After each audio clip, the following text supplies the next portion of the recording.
Hello, everyone. Welcome back to my channel. This is your girl, as always, Omoye's Corner. Thank you for being with me today. Highly favored. Oh my God. Thank you so much for your support. You're always the first. I'm yet to see anybody that will beat you to it. I'm yet to see the person that will beat you to this. Well, thank you so much. I really, truly, honestly appreciate you. Honestly, if I don't see you, like yesterday, I didn't see you. I was like, I wonder where highly favored is. I know sometimes it's busy, so I understand, when you're not able, but you're always there. I'm telling you, once I start, you're always on my mind. Like, yeah, I just want to honor you and I appreciate you for your support, for your consistency. I really appreciate this fight that we are fighting together. We must benefit, we must see it in our lifetime. So I really want to appreciate you. Thank you so much. And happy Tuesday, of course. You like politics, huh? I have somebody was one of my friends watched the replay of yesterday's life.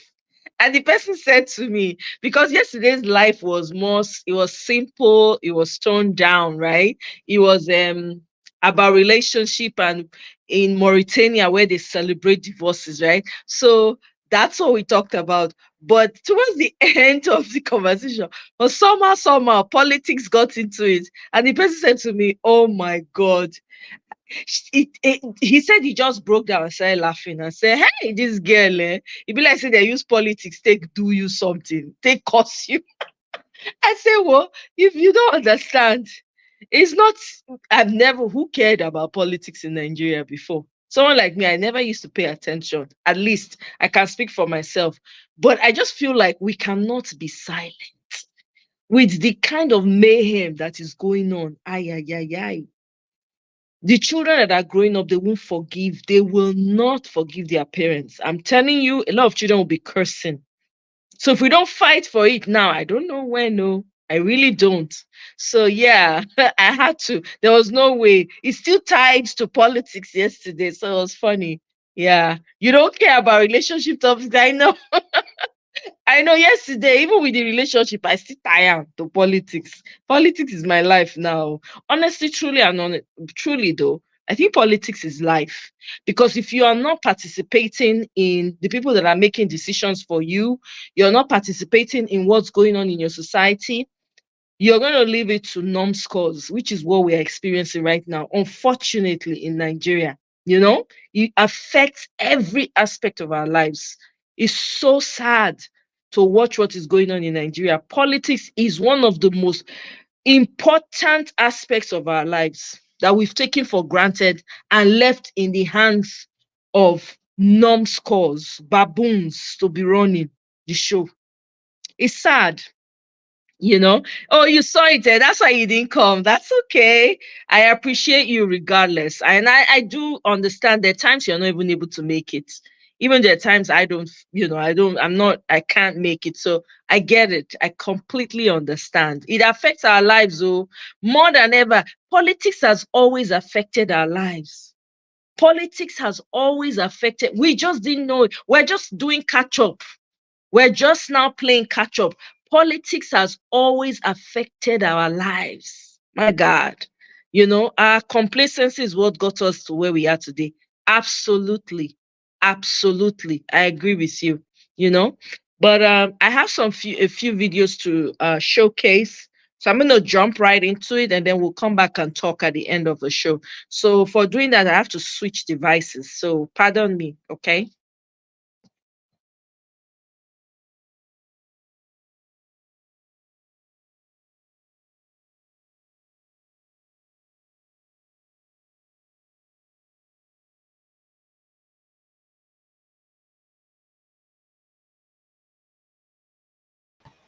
Can you hear me? Am I clear? Please, let me know if you can hear me. And we're gonna do a review of Bat's performance for the year. As you don't clock 1 year now. Channels news is not the favorite. I mean, I didn't check to see if Arise News had their 1 year review of bats, but this is the one I got my hands on first, so that's the one I'm going to go with for now. Let's begin in the northeastern region of the country, where the governors of the forum met.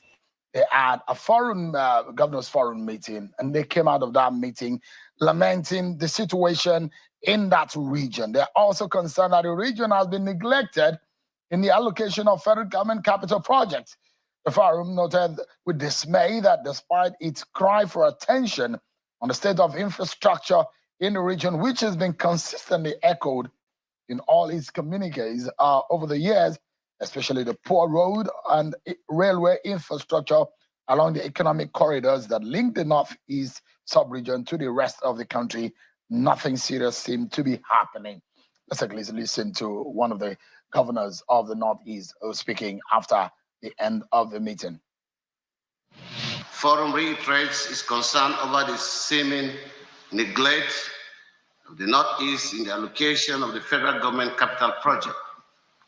It noted with dismay that despite its cry for attention on the state of infrastructure in the region, which has been consistently echoed in all its communique over the years, especially the poor roads and railway infrastructures along the economic corridors that links the Northeast sub-region to the rest of the country. The region is also not included in the National Infrastructure Plan for the transition from the PMS to compressed gas. The forum is calling on the federal government to look into the situation and consider the reconstruction of these basic infrastructures along Enugu-Maiduguri economic corridors and inclusion of the Northeast in all national development plans and initiatives. Oh gosh! Oh my gosh! Come on! Oh my gosh! That's the governor of Adamawa State, Amadou Fintiri, was speaking. We read the communique after the meeting in Bauchi. It was a day or two after the defense headquarters had come out to say they've made tremendous progress in rooting out insurgents, and they are going after some of them also who are remaining, causing havoc in different parts of the northeastern region of the country, and of course, in some parts of the country. But let's take a look at and dissect deeply what the implication of the concern of these governors are, the situation with security in the country. I'm being joined tonight by a political and social commentator and a former executive secretary National Health Insurance Scheme. Professor Usman Yusuf joins us live here in our Abuja studio. Thanks so much, Prof. And it's good to see you again. Thank you for having me. When you hearing the governors of the Northeast region lamenting the situation in the region, what comes to your heart when you hear that kind of complaint about the seeming neglect by the federal government? Right, and to be honest, Shehu, I'm surprised you called me. There are people a lot more qualified and more eloquent, and that know the Northeast than I. But be that as it may, this balkanization of Nigeria worries me. Northeast, Southeast. When we were growing up, we didn't have Northwest, Northeast, North Central, North this, not that, not that. We had one Nigeria. And all you hear are lamentations. Oh, we need this, we need this, we need this, we need this, we need this.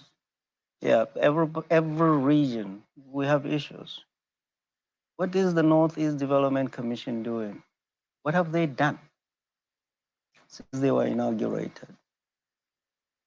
They were brought to develop the Northeast after the ravages of Boko Haram. What have they done, and what have been the roles of these governors in holding them accountable? In the last government, President Buhari's government, they had a very good representation. The chief of staff was the one that shepherded the creation of Northeast Development Commission. And now there is a vice president, there is NSA, there is, what are they doing to address these issues? How bad is the seeming neglect of the Northeast region of the country? You understand that region very well. No, Northwest. I understand Northwest. I don't know Northeast. I'll tell you, the North, we complain in the Northwest that we had a president that we never had anything from. Go to Katsina today, where I come from. There's nothing that we had a president for 8 years. The Northwest, let him tell us what he's done. He couldn't even complete the Abuja to Kano highway for 8 years. How more neglectful can that be?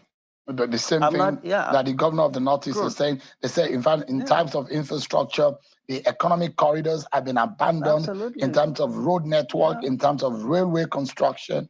I mean, what has been happening so much that it looks like this has happened over the years without anybody? Could it be the insurgency that has ravaged that region, that destroyed all of this infrastructure? Or that region has been like that for years? No, I'm not, and I'm not minimizing the issues that the governors are raising. The Northeast, because of Boko Haram, has literally been devastated. You sit down with senior military officers that were there, that fought in the field, they will tell you, this is not what we would wish for any region. The whole region has been devastated. Outside Maiduguri, there's not much. The whole region, education is pillaged. We have malnutrition there, the health. Look at the number of doctors in Maiduguri. You would cry. The region has suffered the devastation of Boko Haram, and that is what we are seeing here.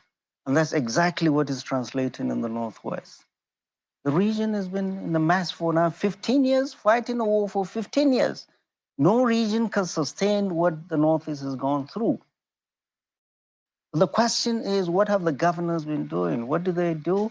Now governors are awash with money after removal of subsidy.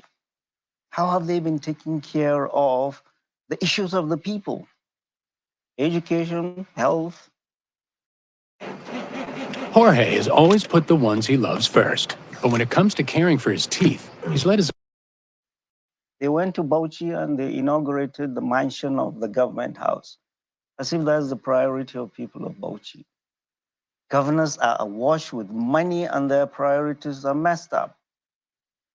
The reality is in the North, not only the Northeast, 3 major problems: ravaging insecurity, excruciating poverty, and hunger.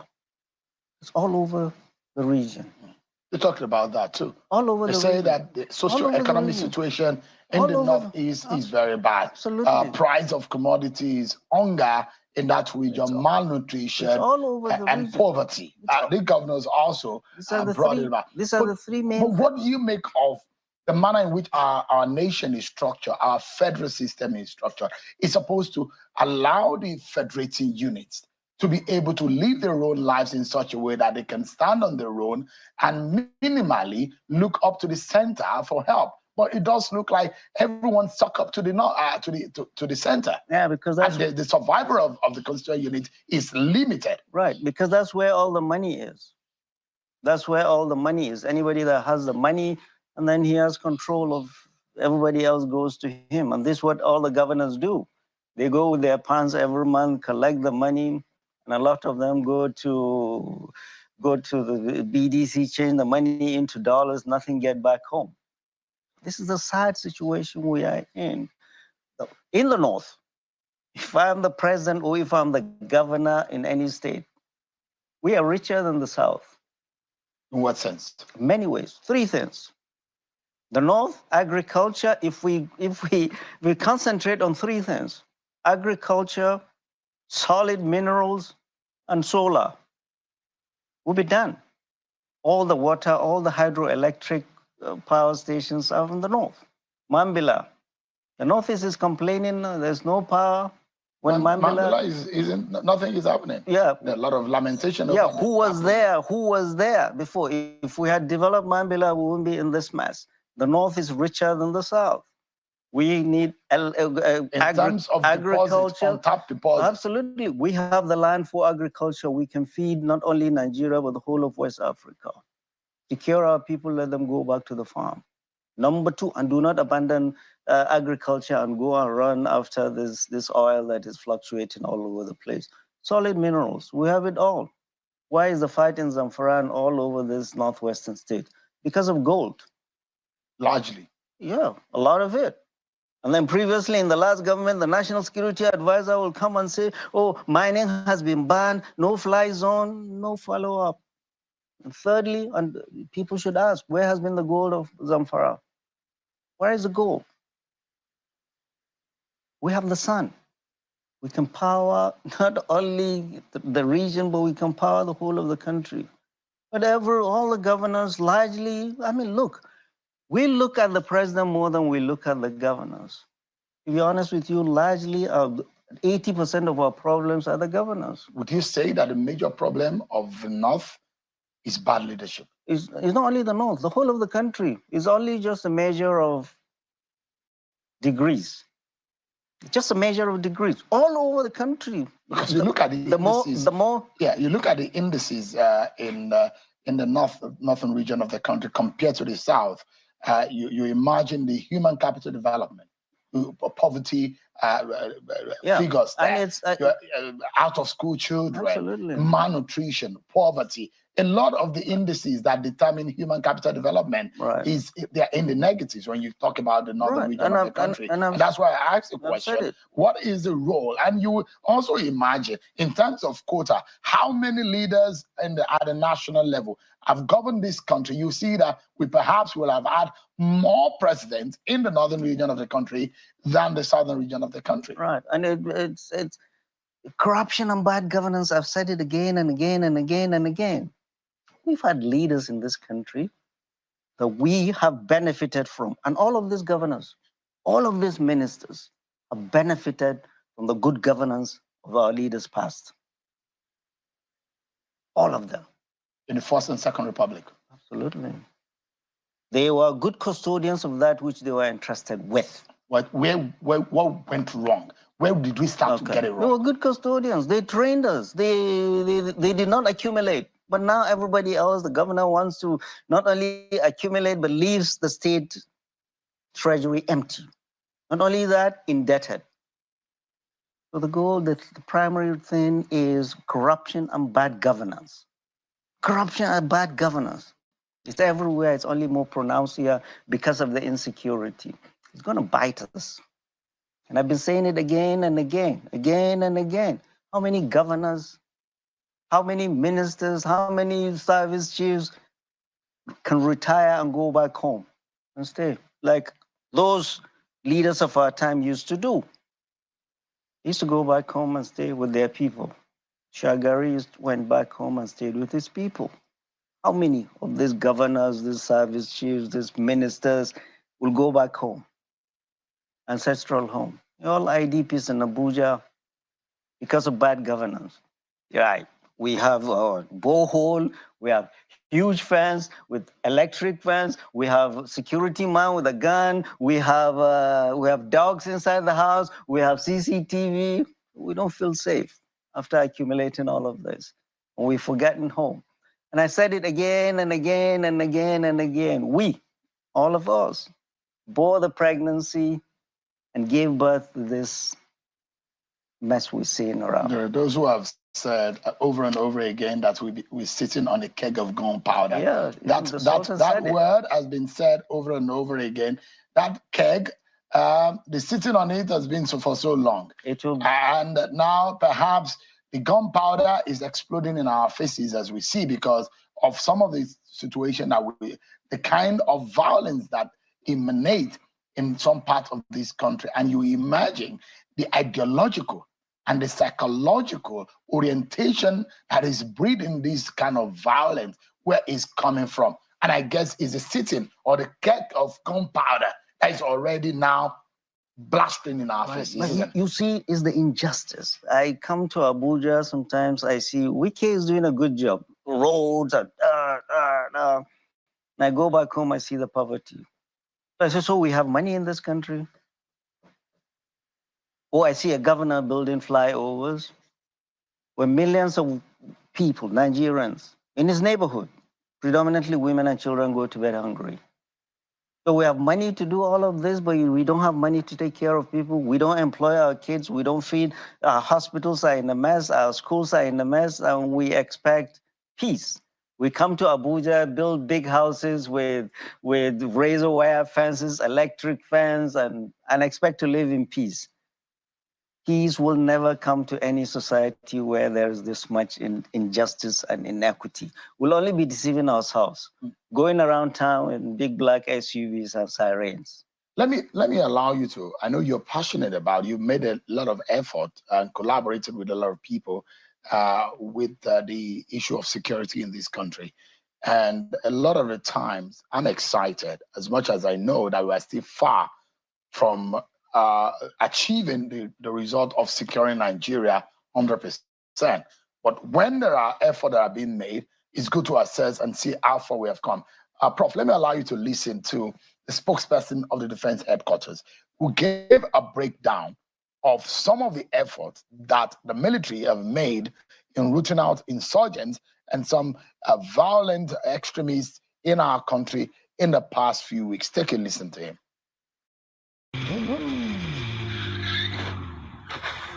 Were you recently injured in a car accident? The troops recorded additional surrender of terrorists and their family members, and these surrenders took place in Mafa and Bama local government areas of Borno State, as well as Gujba local government area of Yobe State. The troops of Operation Hadinkai also conducted offensive operations at locations such as Damboa, Mafa, Dikwa, Goza. All right, you heard him. What gladdens your heart from this effort? Do you think from what we saw in the last 1 year and now, we're making a gradual process in securing this country somehow? You see, the military, they're doing their best and more. No military can withstand this much stretch. 15 years of Boko Haram, 9 years of banditry. How many soldiers do we have? Stretched all over the country, deployed all across 36 geopolitical zones. And sit at home and hyper-agitation in everywhere, the Southeast. Everywhere. And largely, a lot of what they're doing, internal policing. They are taking the responsibility of the police, they are taking the responsibility of everybody. They are doing their part and they are doing more. But we are overstretching our military. There are conflicts that are not military. We are continuing to militarize it. I've said it again and again. Without the military, you and I will not be sitting here talking and criticizing them. They're doing their part. It's our duty and responsibility as citizens too. We have children, we have younger brothers. All our mates have left the military way high up there. This is our military, nobody else's military. Without them, we wouldn't be here sitting criticizing. And we salute them for whatever they are doing. We are putting our military, especially in the Northwest and North Central, through difficult things where everybody should come in. I've said it again and again, the banditry, I know you don't hear me talk about Boko Haram because honestly, I don't know it much. And there are people a lot more qualified, a lot more eloquent than I to speak about that. Banditry is what I have invested time in all this time. We must all come in.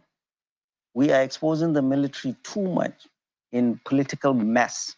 Banditry has been the political mess politicians are creating and continuing to nurture. We must help the military and all come in.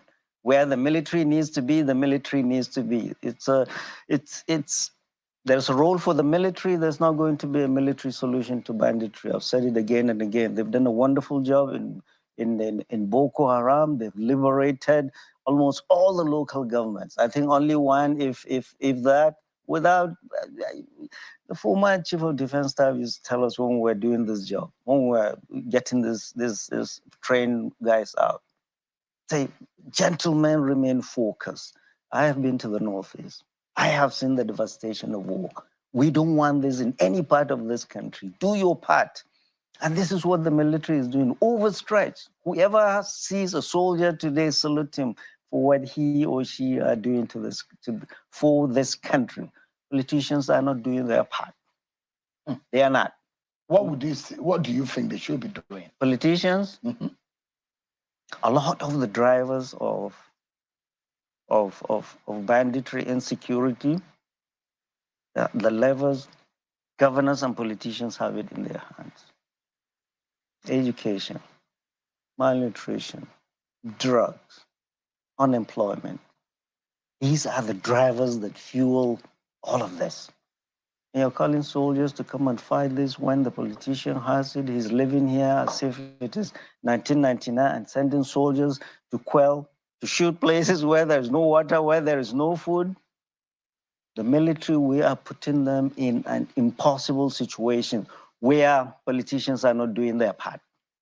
They're getting frustrated, and we're seeing that period of frustration. They pulled out of 2 bandit-infested areas, one in Zamfara, in Maru, and one in Shiroro.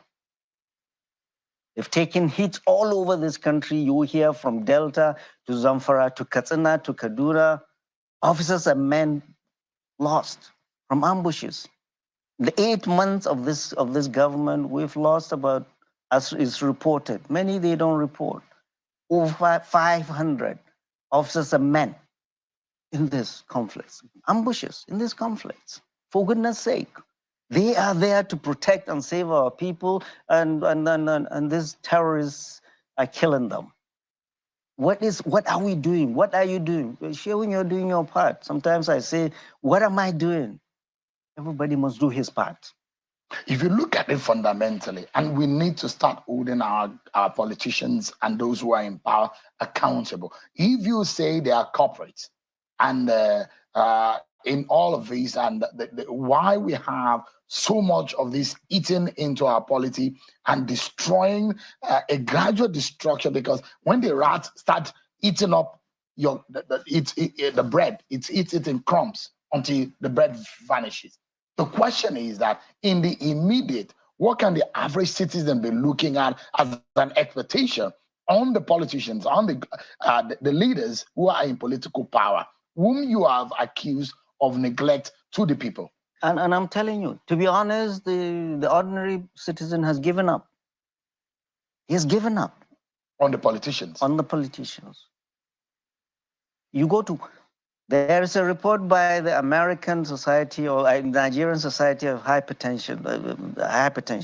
Doctors that take care of people who have hypertension. Of the 70 million Nigerians, adults that have hypertension, half of them, that's 35 million, are not on medication because of the skyrocketing cost of medications. They've stopped taking their medications. That's why we see a lot of complications from hypertension, strokes, heart disease, renal failure. People die. People don't go to hospital because they cannot afford it. It's not the soldier that does this. What is the price of a loaf of bread now? Family loaf in Abuja, 1,200, 1,300. You go to many villages. You bring out 1,000 naira, wallahi, nobody can give you change. That's how poor people are. Yet our leaders are here, they are disconnected from realities of our people.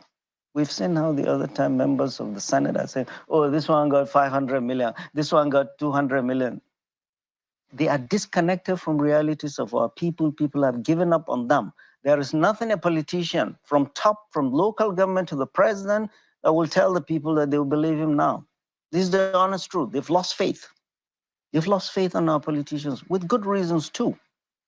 Because all deception, we're going to do this, nothing happens. Look at this. I mean, on the 8th of February, Mr. President gave an order, a directive, that 42,000 metric tons of grains to be taken out of strategic reserve silos and given to vulnerables. Today is 4 months. Which vulnerable Nigerian has gotten this? For one governor, one northern governor even declared 5 working days we are going to distribute this palliatives. Nothing happened. What really angers me, 64 years after independence, we are still distributing grains to people. Just like you see in the Sudan. or in Gaza, in a country of plenty, in a country where the president is building a highway from Lagos to Calabar of 15.6 trillion. That is 56% of the 2024 budget. People are lining up to get cups of grains from the governors.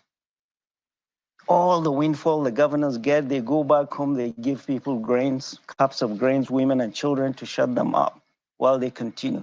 And you expect peace?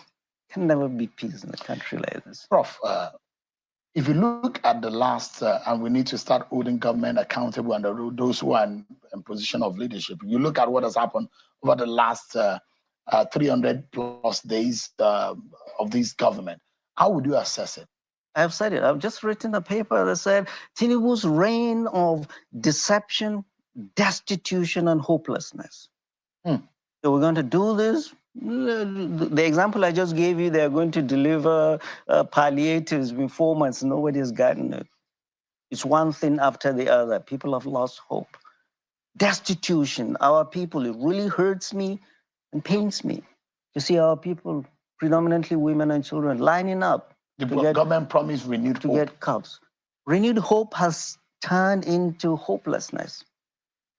Get any young man anywhere on the streets. We're even talking of Abuja, go to the villages, where we all come from. People have lost hope. The government says that, I mean, it's an initial pangs of pains of the policies, that things will start getting better. Are you hopeful at all that some of these policies may be good in its sense, but maybe we are not seeing the result just yet? No, I honestly, I mean, and I've been here before. So I want in the last 1 year, and from next week they will start telling us their propaganda. What have they done that has benefited the ordinary person? What have they done? In a span of 1 year, they have made millions more people back into multidimensional poverty. They have pushed millions more children into out of school because parents cannot pay for their school fees. They have put many more people hungry in 1 year. So what have you done? What have you done? I want government to tell us, don't give me the story about, oh, they're just floating the dollar. It's all another deception. You increase the taxes, you hike the interest rate, and you borrow money thinking you'll prop the naira artificially, and you keep taxing everybody. This is exactly what he did, what the president did in Lagos. Tax, tax, tax, tax, tax. And the economic team, to me, honestly, look more like tax collectors than economists. Taxation does not grow economies. Only production does. They seem out of they out of their depth, to be honest. The common man does not see the way out. The last year has been a year of nothing but deception, destitution, and hopelessness. Professor Usman Yusuf, thank you so much for your thought. I appreciate it. And I hope that our nation will be better for it if government and those who are in power listen to voice of dissent and criticism for the good of our people. We'll all be better for it. Thanks so much, Prof. As always. Thank you. Appreciate it. Thank you. We take a break, everyone. And when we return, Senator Ita Enang will be joining me. He's a lawyer and a former member of the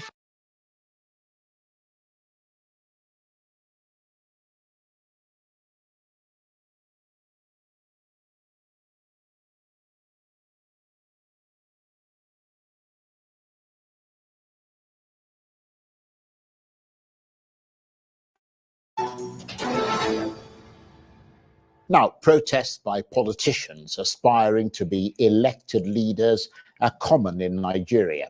But the kind of depth of feeling we saw across this country, particularly amongst the youth over the failed bid by the Labour Party's Peter Obi and Yusuf Datti Baba Ahmed in the 2023 presidential election, is rare. Some of their supporters were almost hysterical after the Electoral Commission INEC declared the APC candidate Bola Ahmed Tinubu the winner, a declaration that has now been affirmed by both the Elections Petitions Tribunal and the Supreme Court. For those obedience, as they are known, Mr. Tinubu's victory signified an absolute power trip by the ruling APC party and a broken electoral and judicial system. So for them, the heart has gone out of Nigerian politics, and all they can ultimately hope for as they look towards the next election in 2027 is a change in the way governance and elections are conducted in Nigeria. This judgment amounts to a breach of confidence of Nigerians have in our judiciary. To that extent, it is a show of unreasonable force against the very Nigerian people from whom the power of the Constitution drives. INEC displayed incompetence in the conduct of its statutory duties.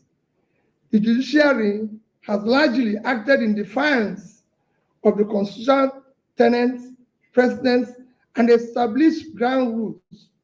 Going forward, we in Labour Party and the Obedient Movement are now effectively in opposition. Our mission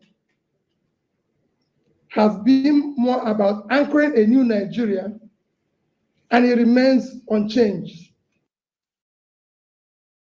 After this video, your life is never going to be the same. So I need you to stop whatever you're doing. Peter be there. So will the politicians in power pay any attention to these loud calls for reform? Well, for more on this, I'm joined now in the studio by the vice presidential candidate of the Labour Party, Yusuf Datti Baba Ahmed. Thank you very much indeed for coming in. Pleasure and duty, Charles. Really nice to see you again. Yeah. Now, a fairly determined speech there by Peter Obi today. What was the point of it?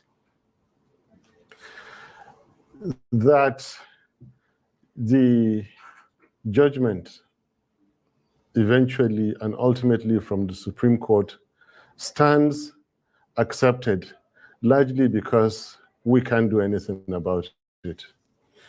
We reject it, we disagree with it, and we cannot accept it, but it stands accepted because there is nothing we can do. That is the end of the road for Excellency Peter Obi and myself as candidates. But I think as this interview progresses, I will be able to tell you another point of view. And if I may just begin now, I'm not here to tell Nigerians that oil was discovered and we forgot about agriculture, or that there is unemployment leading to insecurity. I'm here to, for the sake of my country, say things that matter. I'm not here to regurgitate. I'm here to rescue Nigeria. Well, let's move methodically in that regard, because before the swearing in of President Tinubu on May the 29th, I mean, to give this a bit of historical context, you were emphatic and clear and almost urgent in your call for Mr. Tinubu not to be sworn in. What were your fears and concerns? Because he's obviously been sworn in and the world hasn't come to an end, has it? Nigeria may come to an end if the world doesn't come to an end.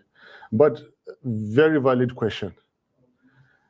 I feared for Tinubu himself, for himself, from himself. I feared for the reputation of Nigeria. You see, the international profile of global leaders has risen astronomically, to the extent that royals even discipline their own. Look at the profiles of gentlemen like Xi Jinping of China, all across the world. All of a sudden, we were faced with the dilemma of having to present to the world who our own president to be was. And I was one of those who knew that the answers were not good. The whole country will be put to shame. The last time I spoke, I nearly brought Tinubu's ambition to a screeching halt. This is evident by the events that followed immediately afterwards. One minister wrote the DSS on his company stationery. I don't know how that is possible.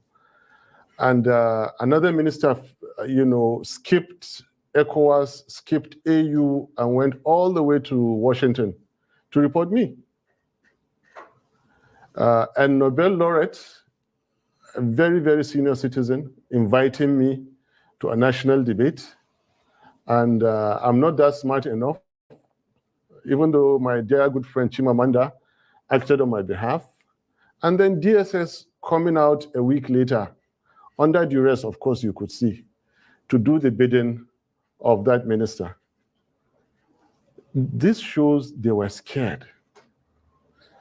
My simple point was that no constitution or any part thereof shall be breached in order to install a president. And if that is done, that presidency will remain unconstitutional. And I remain on this point. I pointedly say he must not be sworn in. They have gone ahead to do it. It is not the first time. Out of 16 heads of state stroke presidents of Nigeria, 9 were not elected. 7 were, out of that 7, 1 still remains challenged, Alhaji Tinubu.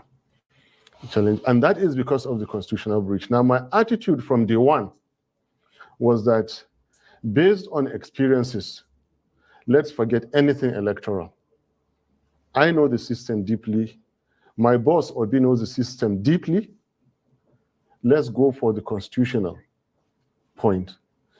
Yes, of course, there is that issue of the forfeiture.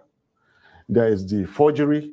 But the clearest one we could get was on the FCT point. Now, get that FCT point, get him not sworn in. There are at least 2 other constitutional channels while sustaining democracy that we could have followed, but they wouldn't. Right. Well, in that regard, it yes. must have been another aftershock for you then, because both the Election Petitions Tribunal and the Supreme Court have affirmed President Tinubu's victory. I wonder to what extent that has left you personally, politically shaken and unsure of the ground. Point of that you're correction. talking about. Point of correction. And this is where I respectfully differ. And it is within my fundamental human rights and constitutional rights to differ. The petition court and the Supreme Court, please quote me on this, did not actually affirm the success of Tinubu's presidency. They upheld the unconstitutionality of that election. And they are happy for it to remain so. And they have the power. Nobody can do anything about it. That is why we said it is an unreasonable show of force. If there was something we could do, we would stop it. But we are law-abiding citizens. That is why I'm here sitting with you today and still complaining. I was not shaken one bit. I will never be shaken by certificate forgery, by forfeited money over narcotics. I will never be shaken by IREV, switched off in the middle of the game when they saw us winning. Labour Party won 2023 presidential elections. No doubt about it. They are cheats, they are bullies, and they have taken full advantage of the situation in Nigeria. When you ask me what is the situation in Nigeria, I will go ahead and tell you some fundamental things that say why we are in this situation today. Right. Can I go ahead? Yeah, but let me ask you this, though, Yes. because you're making the point, the points you're making, obviously, as you said, that it's your right to air your sort of Yes. assessment. But we are now unquestionably in the Tinubu era, and he's clearly made some bold moves since he's been he was sworn in on May the 29th. What do you think his presidency has delivered so far? Disaster. There is nothing bold or special about making appointments. Anybody can make appointments. Any right-thinking businessman, any public servant can make appointments. There is nothing. People jump over you, pay money, buy appointments. Most of the appointments you see are well, that's an for. allegation we can't substantiate, of course. Anyway, what I'm saying, there is nothing about making appointments.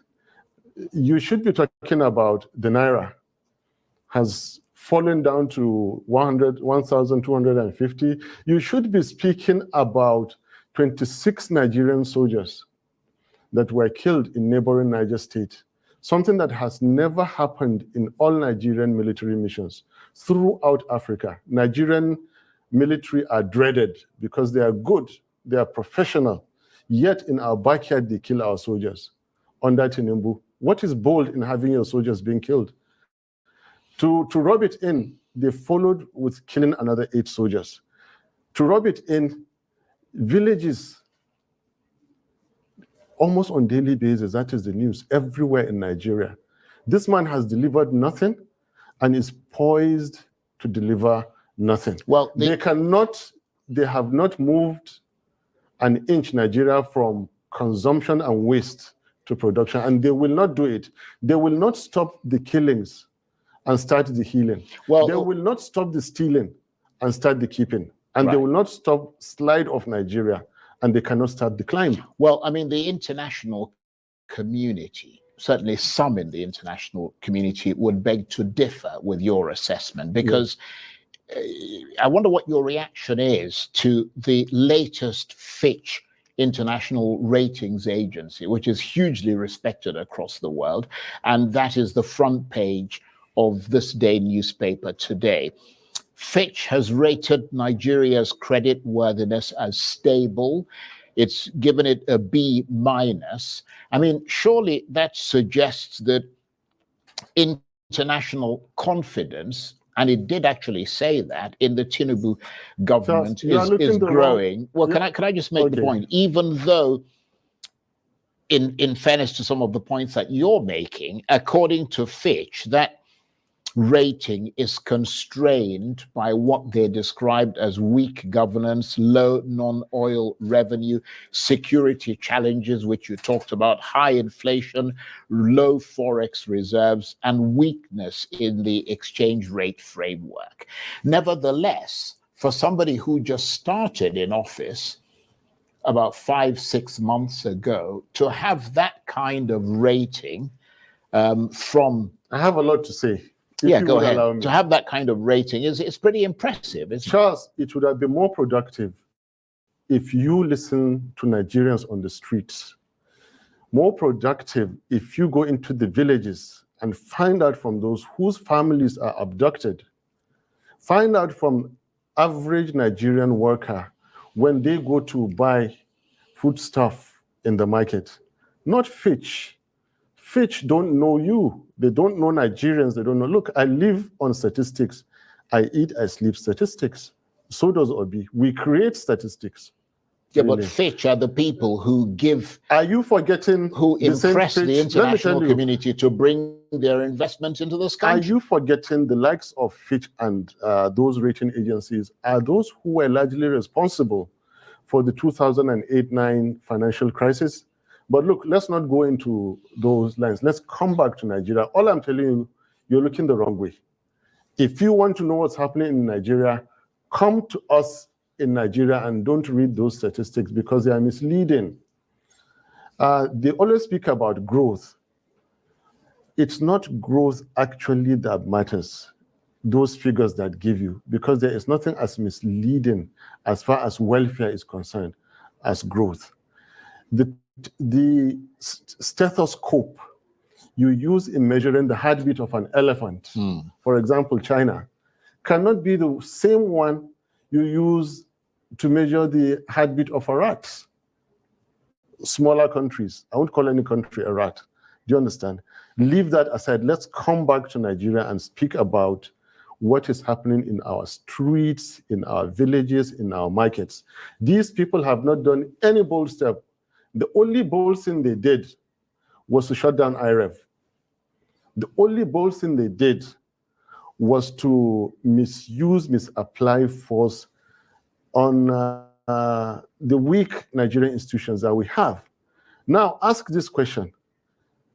For someone that has been playing God, in quotes, for such a long time like Alhaji Tinubu, and it is time for a mortal, like maybe Obi, or somebody to put him in his right place. For someone who has wielded so much power in a country like Nigeria, where is that power in the last 6 months for them to apply in our welfare and our security? They cannot do it. They are in power for themselves, for their ego, for their wealth, for their comfort, for their own considerations, not for Nigeria. We are pained about every soul that is killed, that is abducted and killed. We are pained by every naira that is paid as ransom. And we are committed to stopping that. And stopping we will. And I'm telling you, give these people... as a member of the opposition? Stopping we will whenever we get the power to do this. So between now... yeah, sorry, go on. Let me finish. Where is the power? The same kind of power they used in getting Mahmoud Yakubu 4 a.m. to declare them against the provisions of the Constitution. Where is that power? To prop up the exchange rate of Naira, to stop the killings. They don't have it and they will not do it. Well, you did say that you wanted to move forward because obviously we've established the fact that the election is over. You have grievances against the results, but he's been affirmed by the Supreme Court. You said methodical. Let's now be methodical. What I want to tell you is that the big picture, we say democracy is government. Well, let me just go. Democracy is not government of the people, for the people, by the people. Democracy is government of the people who have earned their rights, for the people who can protect their constitution, by the people who can exercise civil liberties. So given what when they say people, what kind of people? The people who will fold their arms while their constitution is violated, then democracy is not for you. I have said it. It belongs to only those who can practice it with due respect. So just hold on. Right. I was going to ask you what your assessment of the state of democracy is in Nigeria, given what you just said. It is poor. The people have to wake up to the challenges.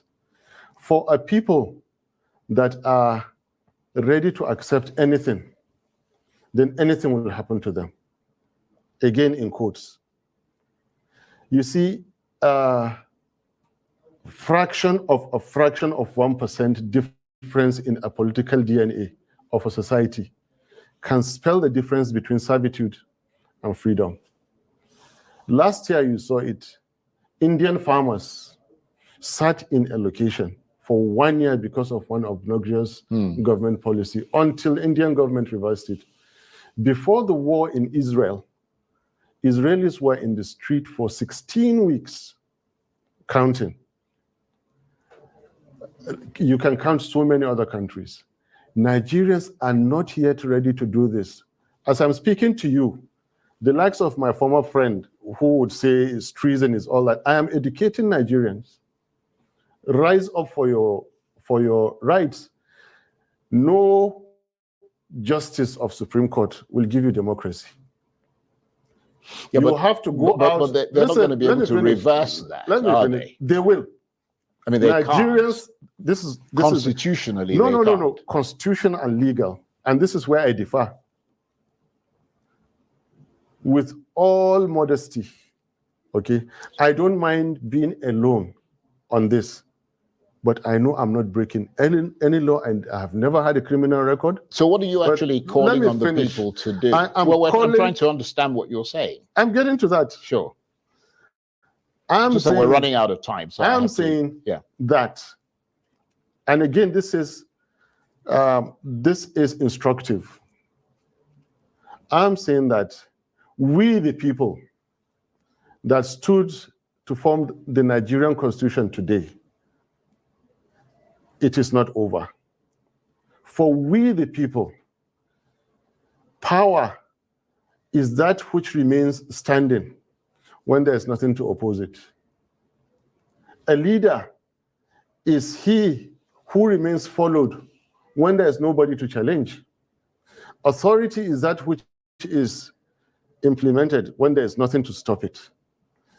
They have the leaders in place now with wielding authority with political power.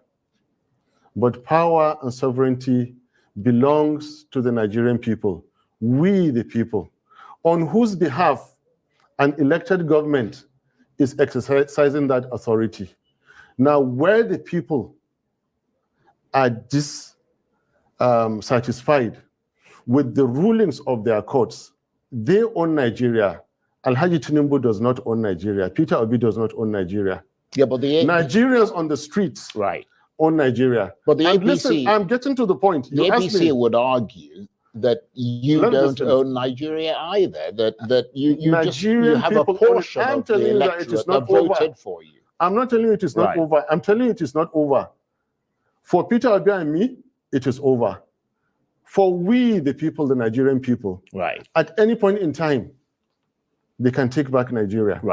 Especially where their constitution has been violated.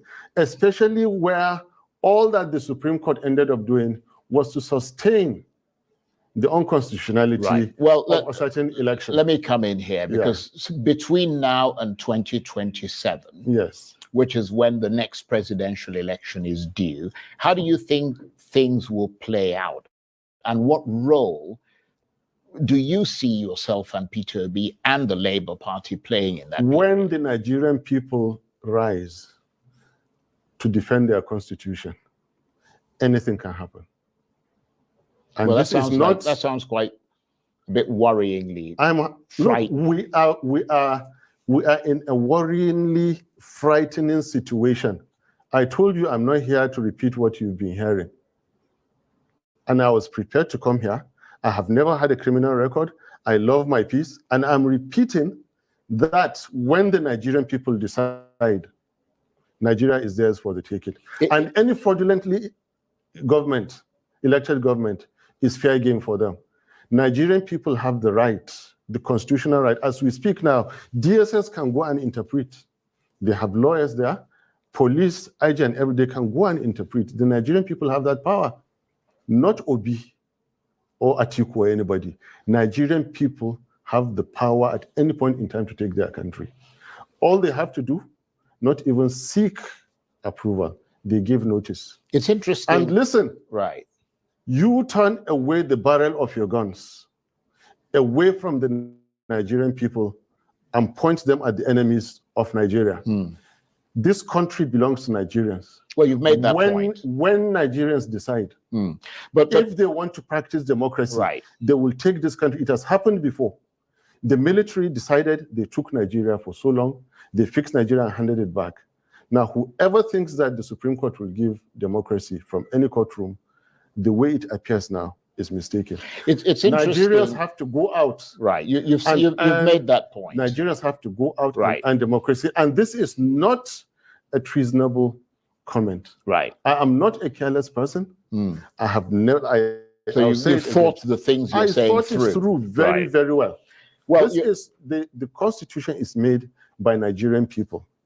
The Supreme Court is a sub of one chapter that the Nigerian people constitutionally came out that we the people, and the same Constitution says that no person or groups of persons shall take over the governance of Nigeria or any part thereof, except as prescribed by this Constitution. And go and read the Constitution of Nigeria. the serving Alhaji Tinubu Malam Shetima government breaches the Nigerian constitution. Right. Okay. Can I come in here for a minute? Yes. Because you mentioned Kashim Shetima. Yes. Your brother, the spokesman of the Northern Elders Forum, Hakeem Baba Ahmed, is of course now serving as a special advisor on political matters to the Vice President Kashim Shetima, which means that he might have to help Mr. Shetima to devise a strategy for dealing with political opponents such as yourself, his brother. Does that rub you up the wrong way, given all the things you've just said about that government? Your own brother is now working for them? Charles. Time for Biz2 Credit. I am after the government. I'm not after appointment. I am after the president and the vice president who were fraudulently elected, unconstitutionally elected. I cannot come down to speak about any appointment. He is by far my senior brother. So there's no way to say he's an adult or he has his own rights or his own life to live. Our politics are completely detached. And in fact, it is his boss I know, not him. And his boss, since you brought this question, he is not exactly a responsible gentleman. With all the things they've been doing, now you brought up this issue, I didn't want to talk about it. You see, they attempted something on my safety, on my security, and I was able to find out 10 minutes to time. And God so kind, I was able to avoid. They tried to get me into one of those yellow houses down the road, get people to come and arrest me there, and use that to rig the judgment. I became so inquisitive, and I dodged within 10 minutes, only for me to come and find out, based on strong suspicion, where it came from. And with what I see, then the strangulations in Lagos in the past, yes, they happened, and they were for a reason. The people gunned down in Borno State, it happened, and yes, it was for a reason. I think Peter Obi and myself have been lucky to have stood today to give that press conference. So the least, taking my senior brother to give him an appointment is the least of my worries. I'm not worried about any appointment. Right. Well, let me bring in another. If he likes, he can go and take the entire Baba Ahmeds and give them ministers. I don't mind. Well, let me try. I will still. You'll still stand by the things you say. It is an unconstitutional. Which is impressive that you stand firmly by your beliefs. Yes. But you were called fascist by the Nobel laureate Professor Wole Soyinka because you and Peter Obi claimed you had won the election. He used those words. He accused you of trying to force a lie on the Nigerian people. How much did that broadside affect you, coming from someone with such a stature as Wole Soyinka? Please, I respect him too much, and I have more important issues to discuss. Let's go to another question. Right, so you don't want to talk about it. I don't talk about okay. Well, come back to Shetima, and I'll talk about Shetima. Well, let me talk about something. A very irresponsible gentleman. Let me talk about something that is imminent. Be he the vice president or whatever that he is, I'm telling you that he has conducted himself in so many ways in these 6 months that demean the office of vice president, and I'm not happy about it, especially the way he's been treating our elder, Atiku Abubakar. For God's sake, Atiku Abubakar is getting to 80. He is by no measure of imagination Shetima's mate.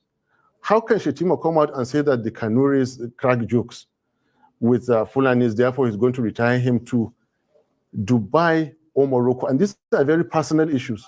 What kind of an irresponsible statement is that to me? Well, I am not privy to having said that. For him, I am, and it is true. And obviously, the vice president's office. So what I'm saying is that leave Soyinka out. Yeah. Bring who matters to me, like Shetima. Bring Alhaji Tinubu. Look, even Tinubu, I have much respect for Tinubu. You heard Shawari criticizing me for me calling Tinubu uncle. I call him Uncle. I said, you saw the picture that I went to greet him in the mosque, and they said that I went to plead. No, it's just respect. But the fact that I respect his age doesn't mean that I will not call him a drug dealer. Yeah, well, or a certificate forger. Well, I don't think you should call him those things. I will, unless you have. I will. That is why I said do not evidence and swear him in. Yeah, the evidence is there. Yeah, but can I just make the point that on Arise News, they have a right to reply to the things that you said. One of them will come tomorrow. And we're giving them that. One of them will come tomorrow. Let them come and say that. We're giving them that right. Let them come and say that he didn't forfeit $460,000. Well, let them come and say that the I want to tackle you. I want to bring up issues, and I don't mean to interrupt you. My apologies, but I want to deal with issues because we've got about 5 minutes or so left. I want to deal with issues that are upcoming because you did say at the outset you wanted to move forward. Off-season elections are, of course, due on November the 11th in 3 states, Kogi, Bayelsa, and Imo. The Inspector General of Police has just redeployed the Commissioner of Police. That's not my line. Leave in it. Imo. I don't have any answer for you. That's not my line. Right, because I was going to ask you, is it, I mean, we saw, for example, to assess the chances of the Labour Party there. That's not my line. Come back to the substance of democracy, of what the Fourth Republic has done. You know, we all have our specialities in this game that we do. I don't know about those elections. Yeah, but you're the vice presidential candidate of the party, not that and the more your party gains political traction, speak to me on where I have strength. I know. Speak to me where I have strength on. That one is for the party chairman and His Excellency, my boss Peter Obi. They can handle that, but come back to the issue of constitutional breach. Come back to the issue of the rights of the Nigerian people. Come back to the fact that I keep telling you, it is not over.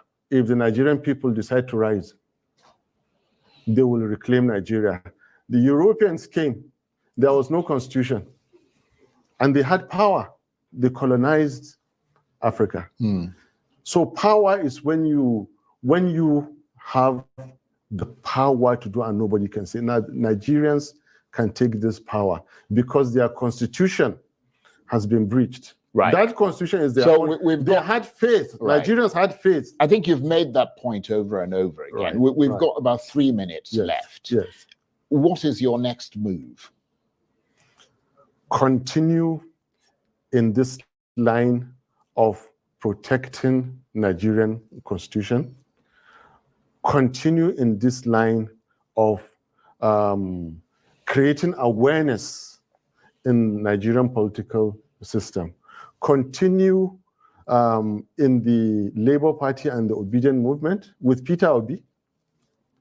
Continue to sensitize Nigerians and then continue to tell the people in power that they have unconstitutionally taken over Nigeria, sustained by the Supreme Court, and they are destroying our dear country. They are destroying the future of our children. And for doing that, I will continue to say exactly what I have said in this interview. Doing that, if they were to, there is no way to fight an individual or group of individuals like to destroy their country or to destroy the future of their children. But if they were to approach you and Peter Obi and the Labour Party and said they wanted to sit down with you and look at the sort of reforms, for example, that could be put into Nigeria to make this place better for everybody, for example, things like restructuring, electoral reform, would you participate in that? Can Tinubu Shetima resign and get the Senate president sworn in to conduct a new election? Well, it is unlikely that they'll do that. So we cannot support them. Okay. We cannot. Anything that deviates from how the Constitution provides it, we will not. Okay. Yusuf Dati Baba Ahmed, Vice Presidential Candidate of the Labour Party. It was lovely to have you here. Thank you very much indeed. Thank you for coming in. My pleasure. I really appreciate it. My people, so 1 year in review of BAT. What are you people's thoughts? Wetin una think of in 1 year in review? Analysis. Analyzing. Oh my god, such jokers I never see. Hey, let's hear what hmm, hmm. Analysis analyzing. Oh, hi Nigeria. 1 year. Oh yeah, we will review. Make Ned help us break am down. Ex-NASA Mm. Kai. think they will start telling us their Mm. propaganda. What have they done that has benefited the ordinary person? What have they done? In a span of 1 year, they have made millions more people back into multidimensional poverty. And the economic team, to me, honestly, look more like tax collectors than economists. Taxation does not grow economy. Only production does.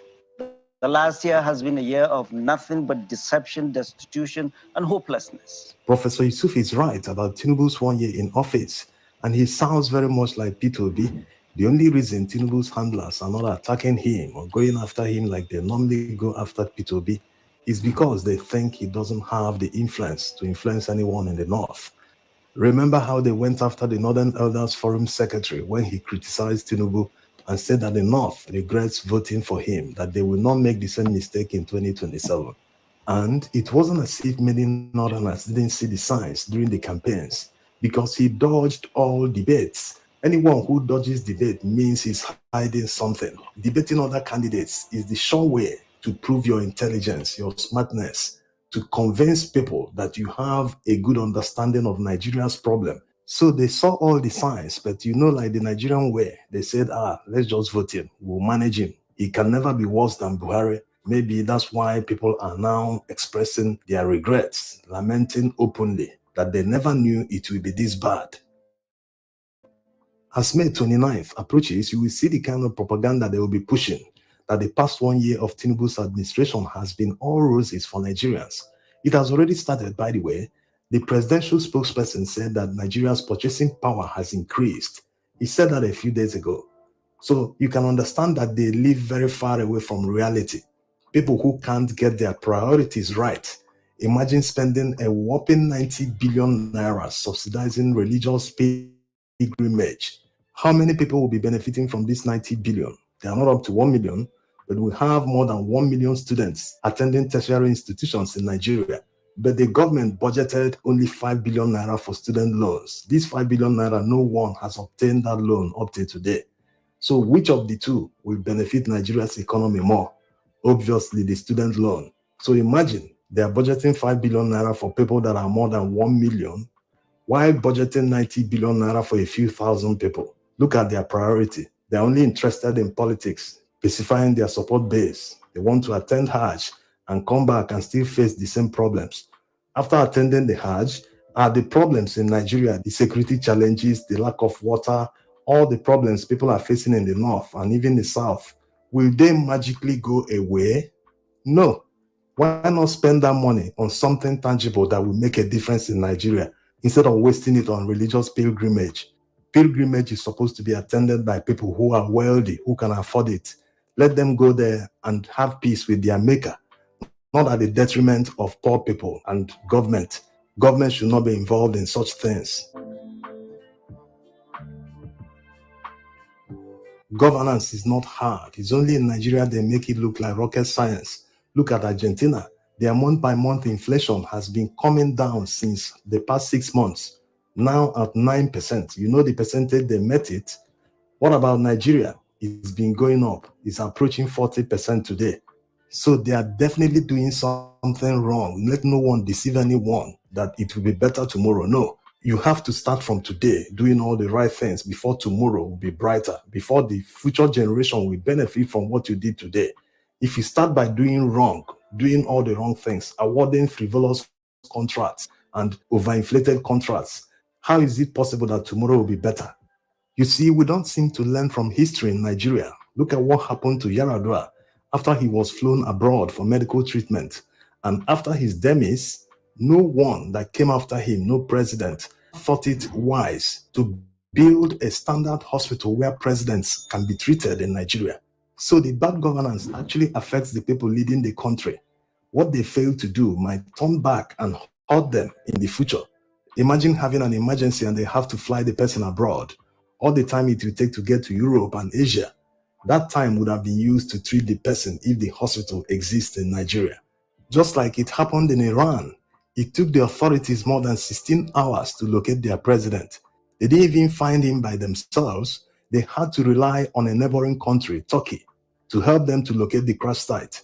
This is a country that invests billions of dollars building all sorts of long-range missiles and nuclear power, but they can't find their own president.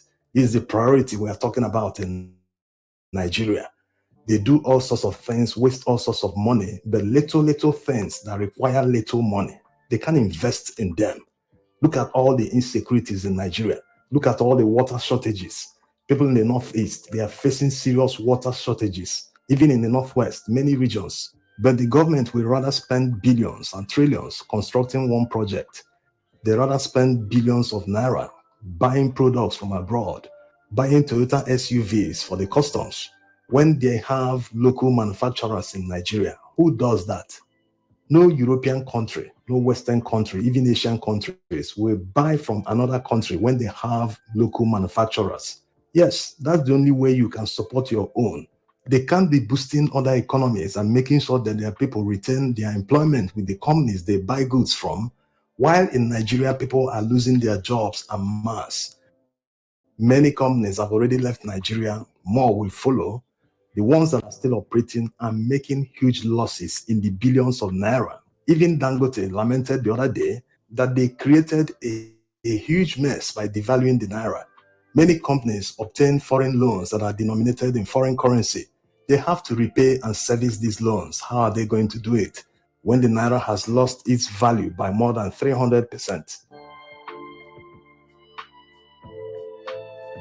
Leaders must live exemplary lives worth emulation by citizens.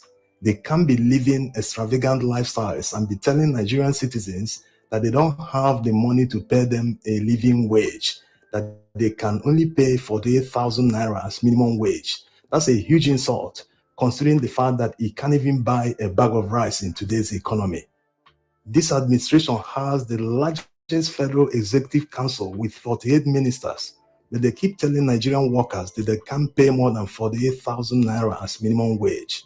Also, there are more than 60 persons employed in the presidency as special advisors. You have deputy advisors, special advisors, PA, and all that. They still can't pay a living wage to Nigerians. Everything to Nigerian politicians is politics. In contrast, if you look at what the Argentine president did, he started with himself, reduced the cost of governance. That's why he's achieving great results today, reducing the inflation. In Nigeria, it's quite different. They have a hugely overbloated government. All the ministers employ all sorts of assistants, so you can imagine how long their motorcade will be when they are attending a function or moving around. So the wastage is just too much. Imagine the budget for the car park in the National Assembly. This car park will be used by less than 1,000 people. They budgeted about 4 billion naira for it. In contrast, they budgeted 1 billion naira for building hostels in federal universities. How many students attend federal universities in Nigeria? At least they're in their thousands, if not up to 1 million. So as you can see, there are numerous examples of incompetence and failure by the current administration. At a time, it becomes boring mentioning all this. But in the end, many people will still turn around and start blaming ordinary Nigerian citizens for causing all the problems. They will start supporting their oppressors and telling Nigerians to give them more time. How will more time work? If you don't plant a seed of maize today, you will not harvest any maize tomorrow. It's as simple as that. If you don't take all the right decisions and do all the right investments today, you will reap nothing tomorrow. If you want to pull people out of poverty, give them education, give them enabling environment, they will thrive. When Obama came to power in the US, he gave many families $300, $200 to spend in the American economy to boost their economy. When this one came to power, he started taxing everyone despite his handlers always blaming Buhari that Buhari destroyed everything, that he handed over a broken economy to him. If he handed a broken economy to you, you are supposed to start by giving Nigerians more benefits to boost that broken economy instead of taxing poor people on top of the fact that they are in poverty. You created more poor people instead of lifting people out of poverty from a broken economy. It doesn't make any sense. Thanks for watching. My people, they've said it all. That's just the truth. A complete disaster. That's what this administration has been for the past 1 year. It's been a complete disaster. From when Agbado, I'm sorry, give me a second, guys. Let me switch my device.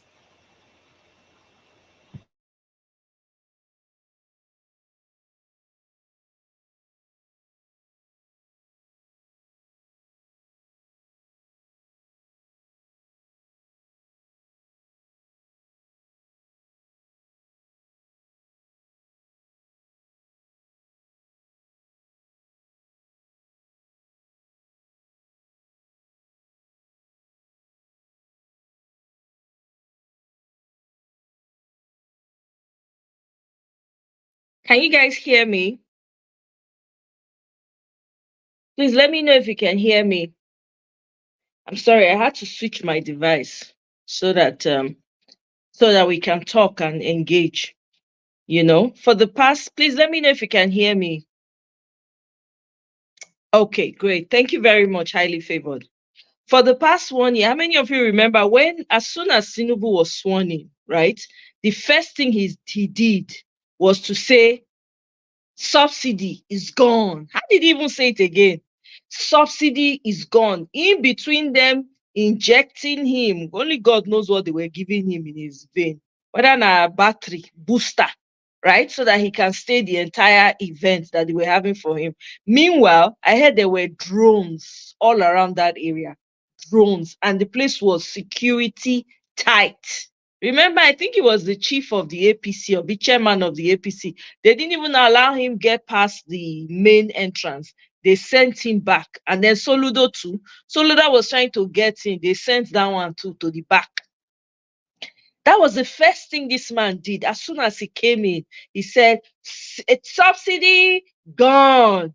The people that spent 5,000 naira to come to Abuja, by the time they were going back, they needed help. Their fares had doubled or even tripled. Right? That was the first thing. And then after that, he started buying expensive vehicles for himself. Right? They started upgrading their vehicles for himself, his wife, all the senators, and their friends and family.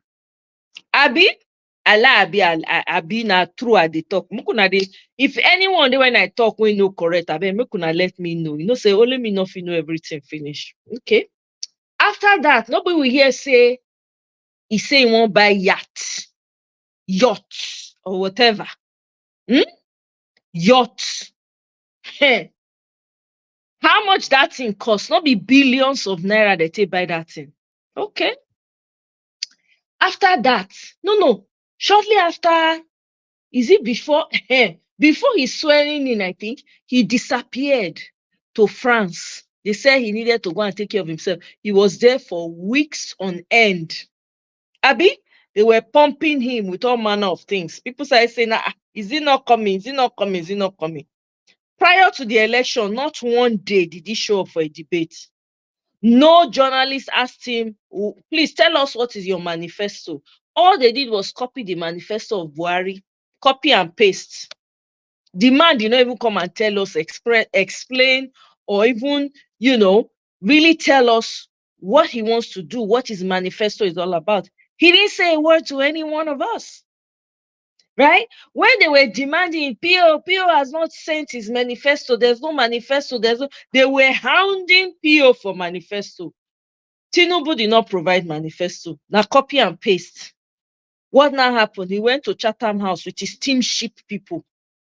Right? He said we are working as a team. He was delegating questions he was being asked to the likes of El Rufai and the rest of them. Even better, Edu follow them go. Fast forward. Since Tinubu entered, Now from one mayhem to another mayhem. Now the north, now they hear and pass. The same north when support am, right? When they dance follow am on top Muslim tickets. When they shake like shaky leaf, follow am. Muslim, yes, we are the one in the country. They were even changing, writing Arabic in our coat of arms, everything. Remember that man that came to visit, one strange man that came and said he's visited the Arabic, the Muslim officers in Nigeria. Remember? Some of these northerners were happy, dancing online that yes, Nigeria is going to be a Muslim country, it's going to be for them. They were all very excited. But the mayhem, that one, Niger, when the man almost sends Nigerians to go and fight Niger, now not night for here and pass. Right? They come start to they cry. That was the first wham across the head for them. The man did not care.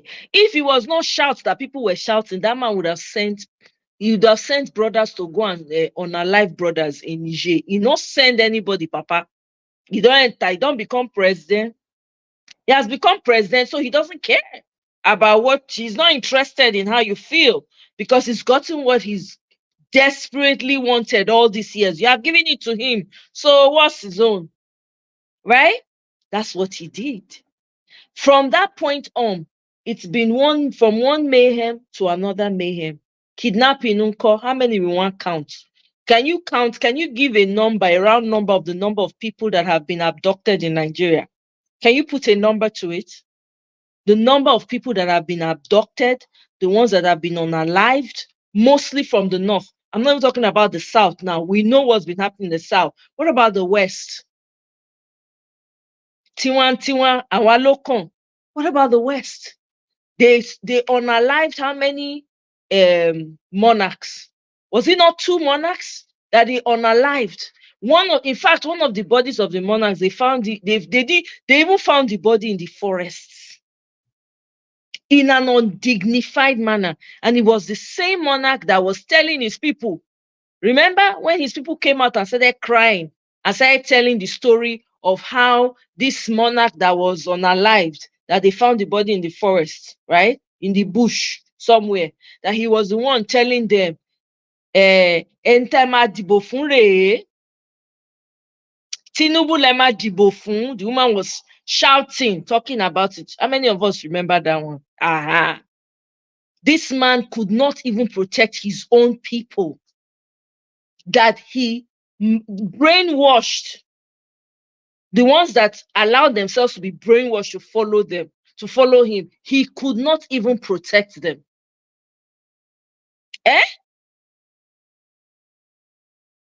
Every day on a live story now we hear either people are being unalived, being abducted, banditry, bank is stealing your money. Your money will you just wake up one morning, you will not see any money in your account. Right? So many people have been coming out crying. My money is gone. All my millions are gone. They'll be tagging banks. Some safe banks, they know who they answer some people. Now that they are saying that people should tie their social media to bank accounts, don't you think there's a sinister plan? So if you give your social media platform and you say something about, guess what? Maybe you won't even find a dime in your account anymore. The government will take your money without any questions. Oh, you said 3. There are 3. Okay, me, I counted 2. On and on. How many we want to talk? I should say the number of people when they don't unalive for that country go don't reach 1 million. But they will put out very, very mild numbers, right? To make you feel like, oh, it's not that bad. It is terrible. What is going on in Nigeria? There's nowhere that is safe. What am I saying? In Uromi, Edo State, somebody went to the farm. They went and they abducted people there. It's all over. I don't even think it's only the north. Wanna forget that thing. It's all over now. It's just that it is happening more in the north. It's worse. People are living in this administration. People are living in IDP camps to survive. in their own home countries, IDP camps. Make that make sense. We are not at war in Nigeria.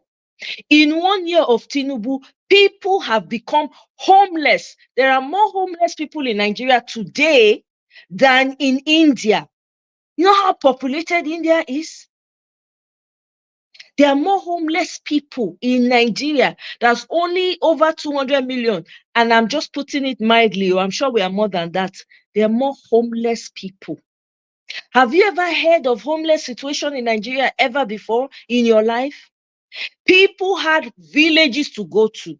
Their grandfathers' houses were there. Their great-grandfathers' houses were there. There were neighbors to take people in. Rarely will you hear people talk about homeless in Nigeria. It has never happened. You will always have somewhere to stay.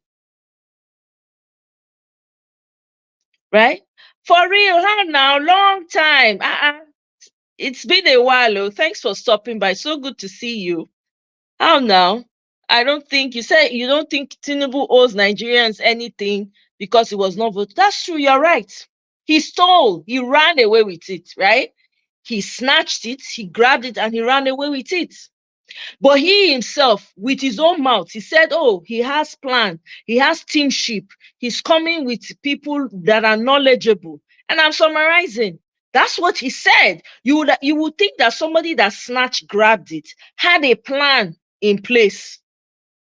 I was expecting him to come and put everybody to shame, right? And say, Shebi, you people say I snatched and grabbed it. What about now? What are you saying now? Since this man came in, he has not every misery has been the order of the day. At least if you snatch something, you grab it and you run away with it. You want to prove people wrong. You want to justify. You would even want to flip the story around, just like he was trying to say when some of his supporters would come out and say he won. He won. I said, what did he win? He stole it.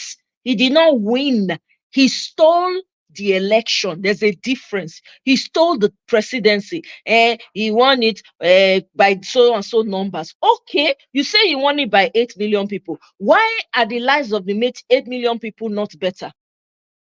Why have their lives not improved? At least you claim that 8 million people voted for him, right? Where those 8 million people, how come they are the same? Some of them are the same people wailing and crying about the hardship in the land. How? Why? Hey, Eunice, welcome. Greetings, sis. Good to have you. It's terrible. It is terrible. Exactly. Why is he in the state house? If he does not own Nigerians, he should go and stay somewhere else and stay clear of it. But no, he chose to steal it, right? Snatch it, grab it, and run away with it. Somebody that wants to snatch and grab, you say, okay, you want this power by all means, because you have a plan, a master plan that would even improve the lives of the people. That has not proven to be true. Instead, it's been one hardship from one hardship to another hardship to another hardship. It has not reduced. It keeps getting worse. It keeps getting worse. Teamship of criminality. Exactly. Teamship. Oh, it's Alibaba and 40 thieves all over again. Alibaba and 48. Somebody corrected me the last time. 48 thieves. Surrounded by bandits, terrorists, criminals of the highest order. One of the ministers that's still working in the Senate, guess what?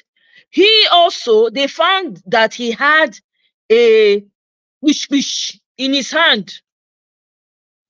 For real, welcome. A long time. How you dey?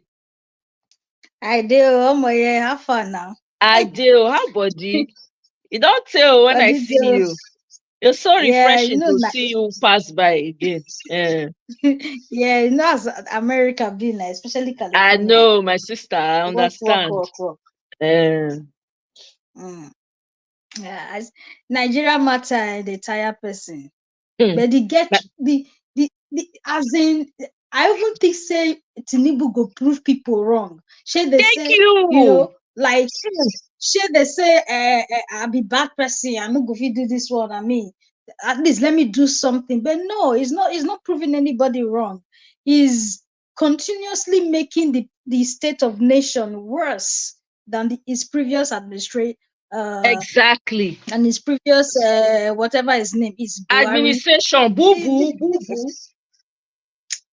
I don't know this. I don't know if you saw this one post that this leader of Burkina Faso talks accused Tinubu of him being a Western puppet. Yeah. But is that not true? He's Yeah. a Western puppet now. That might not be He's you. a Western puppet. Yeah. And now them go don't support him to enter that position. Of course, now they go support and there him to was be money in his president. campaign now. You know, yes, Stacey Abraham come Nigeria during this election. During this Agbado election, Stacey Abraham was in Nigeria. When Americans hear, they say, this woman come Nigeria, come what is it they call her? Observe. Ha! Oh my God. They say that forget that election in hand inside. They were involved. I'm telling you, fact. They even made TikTok videos about it. They said, that they heard though that Stacey Abrams, because a lot of Nigerians have been complaining that the election was rigged. There's been a lot of mayhem. At that time, people were not saying the fact that Stacey Abraham is in Nigeria, that's it, law. That's what Americans were saying. See? But I mean, what are we going to do? Because I mean, the country cannot continue to go down. The way people, my popsy just, I just host my dad like last week, Yeah. He can't complain where he complain, give me. My parents are okay, my family were okay, but the people around, like exactly. we get You know, will let you enjoy when there's so much suffering. Yeah, like my dad, we get a big school for Nigeria. He said half of the parents, the school don't be half because the parents not get money to pay school fees again, so they can't withdraw their children go public school. You know, public school bad for Nigeria. Terrible. No chair, no table, nothing. No chair, no table. For parents to withdraw their children from private school, go public school, the poverty and hunger not be here. The poverty and hunger not be here. When my popsy tell me about the state of Nigeria when they come, I weep. I almost empty my bank account, give people for Nigeria. Just send people money. When he tell me about the state, he said that it is terrible, that people can't even afford to feed anymore. For my dad to say that kind of thing, my dad usually doesn't talk how bad things are, during Buhari time, they still the way they manage. He said the money where they spend every day to help people is unimaginable. Yeah. And yet, these people, they know they pay salary. Yep. Government know they pay. I don't just understand. I don't understand where Nigeria they go. They don't see country. They say, okay, see the demolition where they demolish. I'm not even against demolition or anything. But look at, for example, landmark. I don't know if you know about landmark. You don't go there before for Lagos. I never go. I never ever go. That's the best tourism place in Nigeria as a whole. After Obodo Ranch, they not vote for fifth follower up. But landmark, since it's privately owned, is the best. In a country like the United States, if you have that kind of thing that brings in income, you will find a way to help that business. The Nigerian government demolish something that is bringing income to people, make plenty people jobless. Yes. For a project that is not even very important, that is not even the dire need of the people. People don't they cry, say no job, nothing. You see no more way they get. You see they take them from their mouth. That's to tell you that it's intentional. Black people. Now the one Yes, that now you it's say no say intentional now. is intentional. It's targeted. Yes, now. Yes, it's targeted because I'm sure because it's an Igbo man that has Of that kind of course, when business you say thriving you're in sure, that Lagos. is what it is. Now that one. Yeah, tribalism has a big role in this government. Oh yeah. Tribalism. Number And one, that's now another big tribalism. factor in Nigeria. Tribalism and religion. Now let God go save Africa from those two things. The continent of Africa, if we can deal with tribalism and religion, we go forward. But because of these two factors, it's impossible. It's literally almost impossible for African nation, especially Nigeria, to stand as one. Oh because yeah. we cannot get over tribalism and religion. With this cannot kind get of over it. administration, the reason why we can't even get over it the more is because of the type of administration. See, if it was someone with a vision and had the good intentions of the people, he will make a call and punish anyone who is seen to be bigoted. But you see, he's not doing anything because it's benefiting him. That is their intention, to keep the people divided so that they cannot come together and fight for what they should be fighting for. It's all a plan. That's why it That is means you don't even love the intentional. country, Nigeria. Of You course he don't does even not. love The the man is country, from Nigeria. Guinea.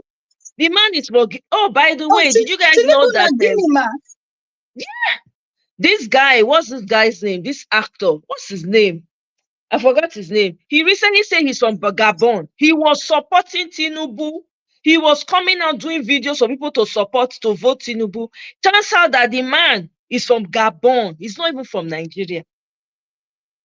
He's an actor. Recently, he was ill and they were rushing him. I think he passed out, and maybe Tinubu administration came and saved him and sent him outside to get treatment. What's his name? Zakoji. Zakoji is from Gabon. Do you know that? Oh, Zakoji is Yeah. not the Nigerian.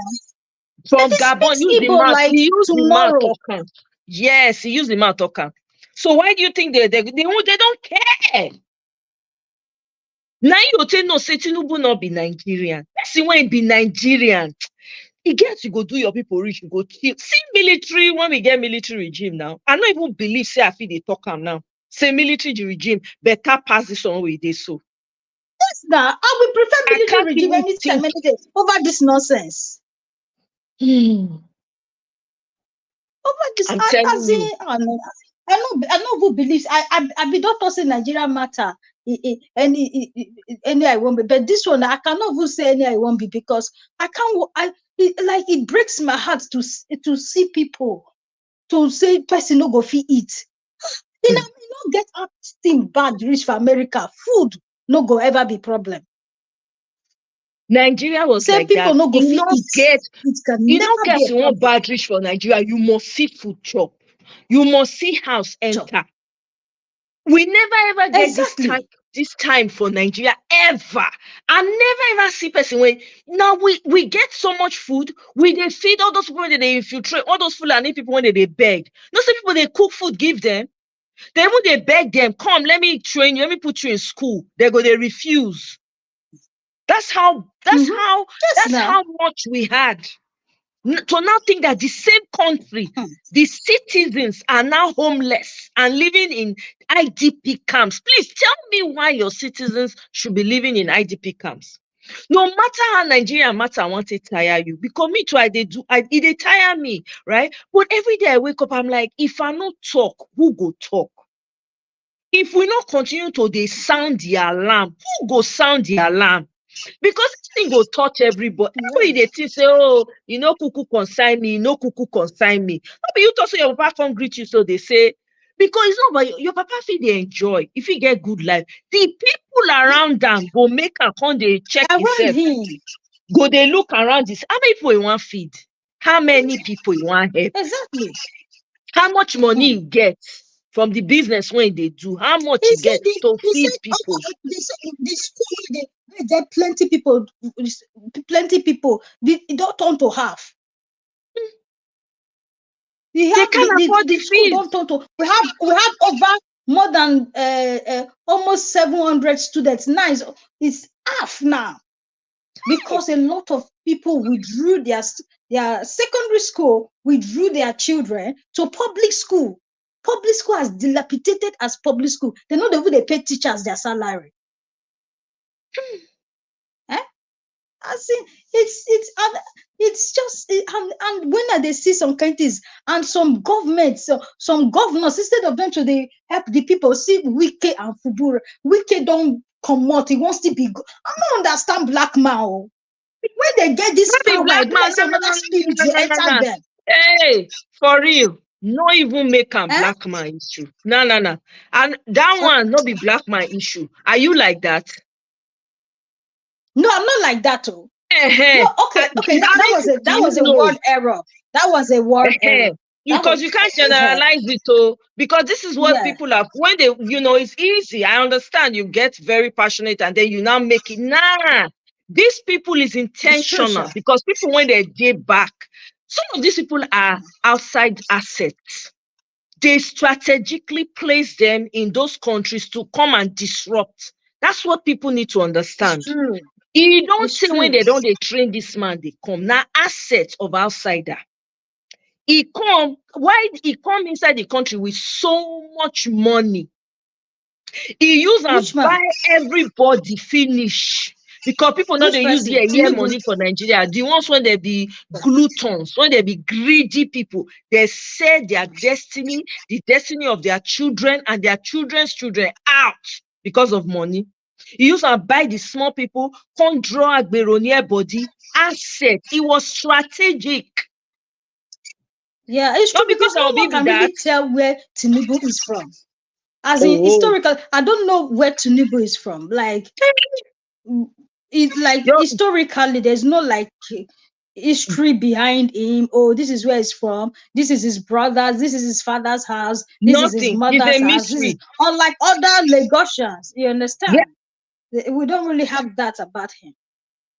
He says some Elijah. Nigerians don't even take the time. Exactly. Elijah. That's what they claim, but they can't even trace him. There's no father, no brother, no mother, no sister, no cousin, nothing. Exactly. Even the name was adopted. The name of the person that housed him, he did not even take that one's name. He took the name of a slave trader in Nigeria. Tinubu was a known slave trader that is the ancestors are still benefiting from the insurance of slave trade till today. The statue of the woman still there up there. Is that not ironic? Say the man, see Tinubu he collect. Maybe people they think it's intentional. That name is strategic. Not what is he doing to Nigerians. I saw a video of Nigerians, almost how much 1,000 refugees that Italy just received. Nigeria, Jesus, a whole 1,000. If you see them, they'll be like sea of people.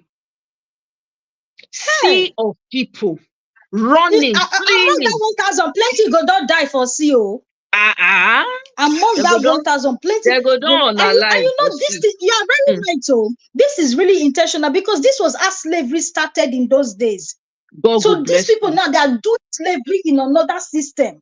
That's why a lot of people are leaving Nigeria now. Thank you. Go do for abroad. Cheap labor. What the slave system works. Of course, now so they will take anything to survive. They will take and do anything to survive. It's slavery in another format. Bam. You pay because most of the people in coming to rule us, they are not half of them they get all this American blood. They are foreigners. Yeah. So they are go ahead. They are foreigners. Even somebody said it yesterday in Arise Television.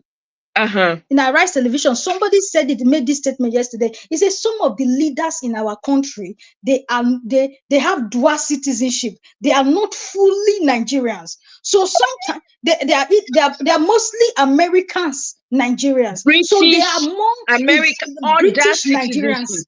Yes, exactly. So they have dual citizenship. So that is another thing. He said that is another thing Nigerians should know. So these people, they answer to these foreign countries. Absolutely. I said 1,000. Scrap that. Did you know that 7,000 immigrants Jesus. arrived in Lampedusa, Italy, in 36 hours? 7,000 freaking immigrants. So tell me, these Oh my people are God. ready to do anything for bread. They have left their Anything soil, they their land of fertility to go to another man's land that it's not fertile, there's nothing happening. It's concrete it's world, slavery all over concrete again. jungle. It is It's all slavery. strategic It's because slavery these all over people again. are behind, they are buying off land. Do you know that there are 4 countries now, mostly in East Africa, that these people have bought, from the Saudi Arabians have bought for You green, see? whatever. Yeah, they bought them. Even the people of that country don't even know what's going on. They don't buy the land. Ew. These people, I say, if Nigerians not wake up, we go wake up one day, they'll go just tell you, say, these are the new owners. Hey, oi. We see they do lackadaisic. If we know, if Nigerians don't Another wake up, thing, where Nigerians. Another thing too is because we don't have weapons.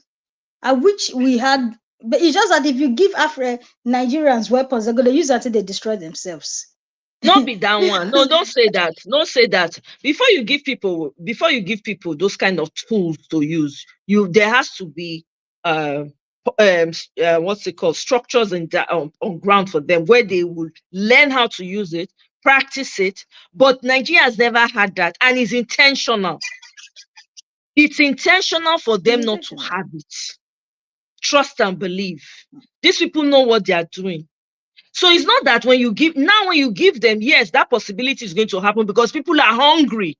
So it will be the survival of the fittest. Is that what you want? And that's, in a way, that's what they want you to be echoing. That so that people, Exactly. let The them have it, poverty let is a them have it. weapon That's now. what they'll come vest. They'll say, okay, maybe we sell and give them. Guess who will suffer? Your next door neighbor. That's Now their neighbors, now they go exactly. first turn on. Neighbor go they drive jeep when them not get any keke Maria to drive. Yeah, They go exactly. collect the thing now. You go they chop jollof fries, they never see food. They will collect them now. That's the problem. That's what they even want. So until the citizens themselves rise up and shut down the entire system itself, no going out, no But coming in. how do you do that when the people in position can use their weapon to mass destroy you? You know, African leaders they don't have problem with buying thousands of people. Oh. African leaders don't have problem buying thousands of people. They don't have problem doing that. You saw that with NSAS now. African leaders don't have such problem. They are heartless. These people they are no more humans. They become something else. It's not because I don't think we doubt we lack the capacity to do that. But the problem is if you do such a thing, will it be worth it? Because these people they own the military. They own the military and they ask the military, oh yeah, start spraying your bullets. And people, and once you are shouting and you see 2 people falling down before you, the next thing you're running away and everything will be scattered. For example, look at the labor union that said they wanted to strike because of lack of pay, because they want increase in pay. Have they strike? For where? They They are saying don't that they're know. So giving them to what the is stopping them? 31st. To the 31st You for will them to see increase it. so stories for the gods. Let's wait till that 31st and let me you see go see those people. So it's that country. I don't understand how God. It just blows me. It's just that these people, do they have like an agreement with that? I don't understand what kind of agreement is being operated, what is happening, because this Tinubu of a man is not, he doesn't have a heart. How can you, in a country that people are crying every day, you still get 90 billion naira? to take give people, make them go immigrate. What do they call that thing? Hajj. That religion something jihad. Hajj. Christians, it go reach time for Christians to go Jerusalem. They will still ask for 90 billion. And you are thinking of taking money from pensioners to you are thinking of touching pensioners' money. Pension where they know the way they pay people. My papa don't retire for like more than 2 years now. He said till date he never collect a pension. My papa not collect pension till the man go the world beyond. He not collect pension one day. Can you imagine that? So where is money now? Where's his money? They give out now. For we give to who? Thank God we're already almost all of us were almost out of the house. So now we even now we they take care of our parents. We never they remember say when you go say he be even try go the pension office today. They tell us say nothing yet. Now we tell us say I better sit down, don't go put yourself for while. Just stay, don't worry. Forget it. The man not collect pension one day. Till the man go, you know collect pension one day. Africa. I go help that continent, especially Nigeria. It's not Wetin they God the hand Queen of again. I'm England. sorry. They God hand, my sister. They. They God hand again. Our hand it. Now the people hand. Exclamation. I Human beings, wetin the citizens won't do. How will they do it? Because even among citizens, they don't even have sense. You that is suffering, you're still, because you are Yoruba, you are supporting Tinubu. You don't have food to feed your children because it's you. But tribalism too is still disturbing a lot. So some people to whether na illiteracy, I don't know. Illiteracy too is still playing a lot of role. Yeah. Most of them not bigotry. You see that this man is not even good. You're saying, man, Yoruba. The Yoruba thing that is not putting food on your table. Some of them are not realizing it. I go Nigerian market for Anaheim. Make I buy something. Because the owner of the shop in Yoruba, he can't they support Tinubu. I said on what basis? He said if Obi can enter too, he said the Obi goes still, he will not be a good governor. I said, you see yourself as educated as you are, you get lost, say you vote the America. You are still a tribalistic, and you be pastor. You are still doing tribalism. I just look the man shake head. This tribalism is horrible. This tribalism thing in Nigeria. It has eaten deep. The funny thing? It has eaten so deep, it's pathetic. You need to hear where people are arguing. I go just shake my head. I can't even hear you. Oh, you can't hear me? Can you guys hear me? Uh-oh. Can you hear me clearly? Yeah, I can hear you now. Okay, you can hear me now. Oh my God. I hope he hasn't been breaking all this time. Oh. Okay. See, the truth be say, all this time, right? The tribalism, Naim Agbado take the thrive. It is benefiting him to keep the people divided along tribal lines, along religious lines. They pay him. Because if he continues to do that, the people will not see to come together and fight together. What is happening now is, I know that the few northern people, we don't know, but we're still looking. For me personally, I'm still observing, that are now regretting that they are coming out and saying that what was told, that most of them did not even know who Tinubu was. It was their elders that, all these imams that was preaching to them and telling them, lies. Now they see it. So now they're pushing for Peter Obi. In my mind, I'm like, is there even going to be an election in 2027? Now, don't get me wrong, that's another fear. People can do whatever. Will there be? These people have fully captured the judiciary. captured INEC, captured everything. Even within the citizens themselves, all they need to give them is $100. Everybody will be doing their bidding. $100. Everybody will be doing their bidding.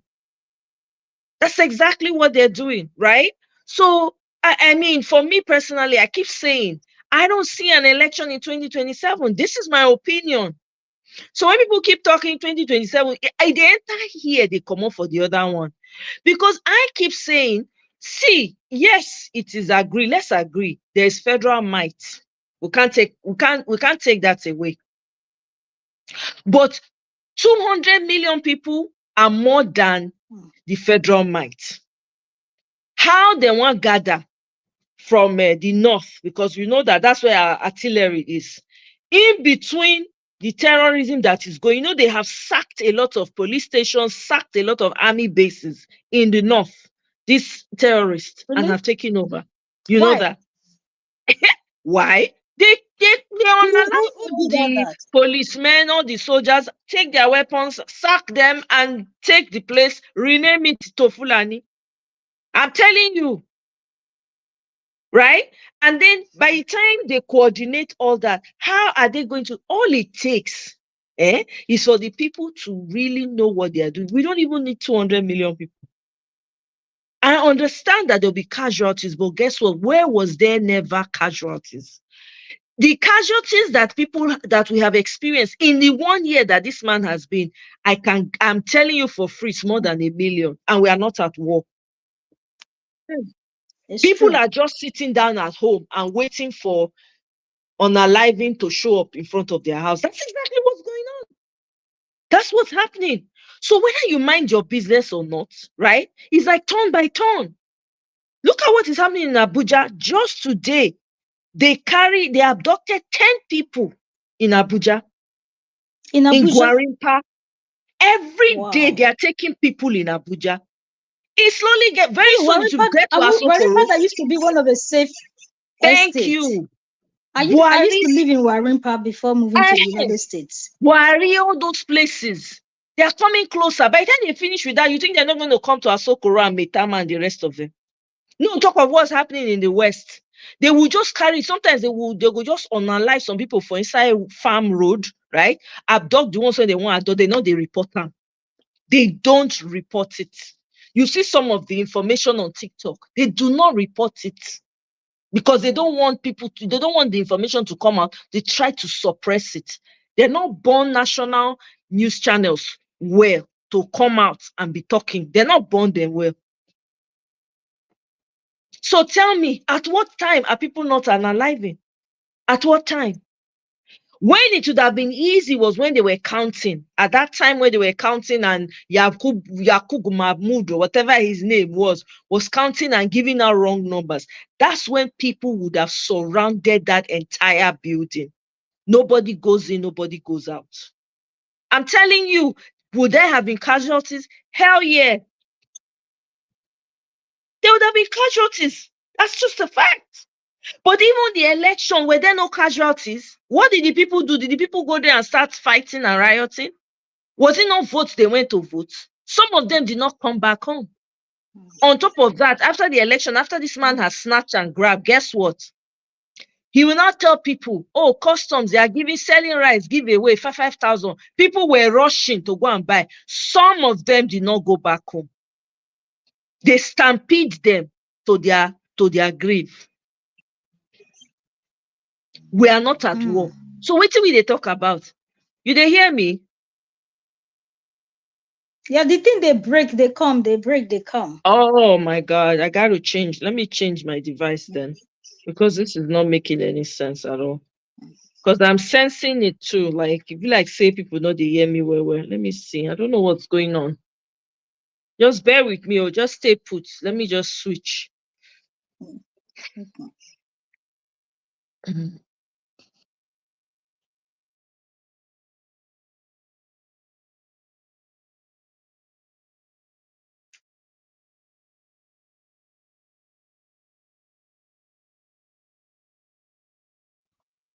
Can you hear me now?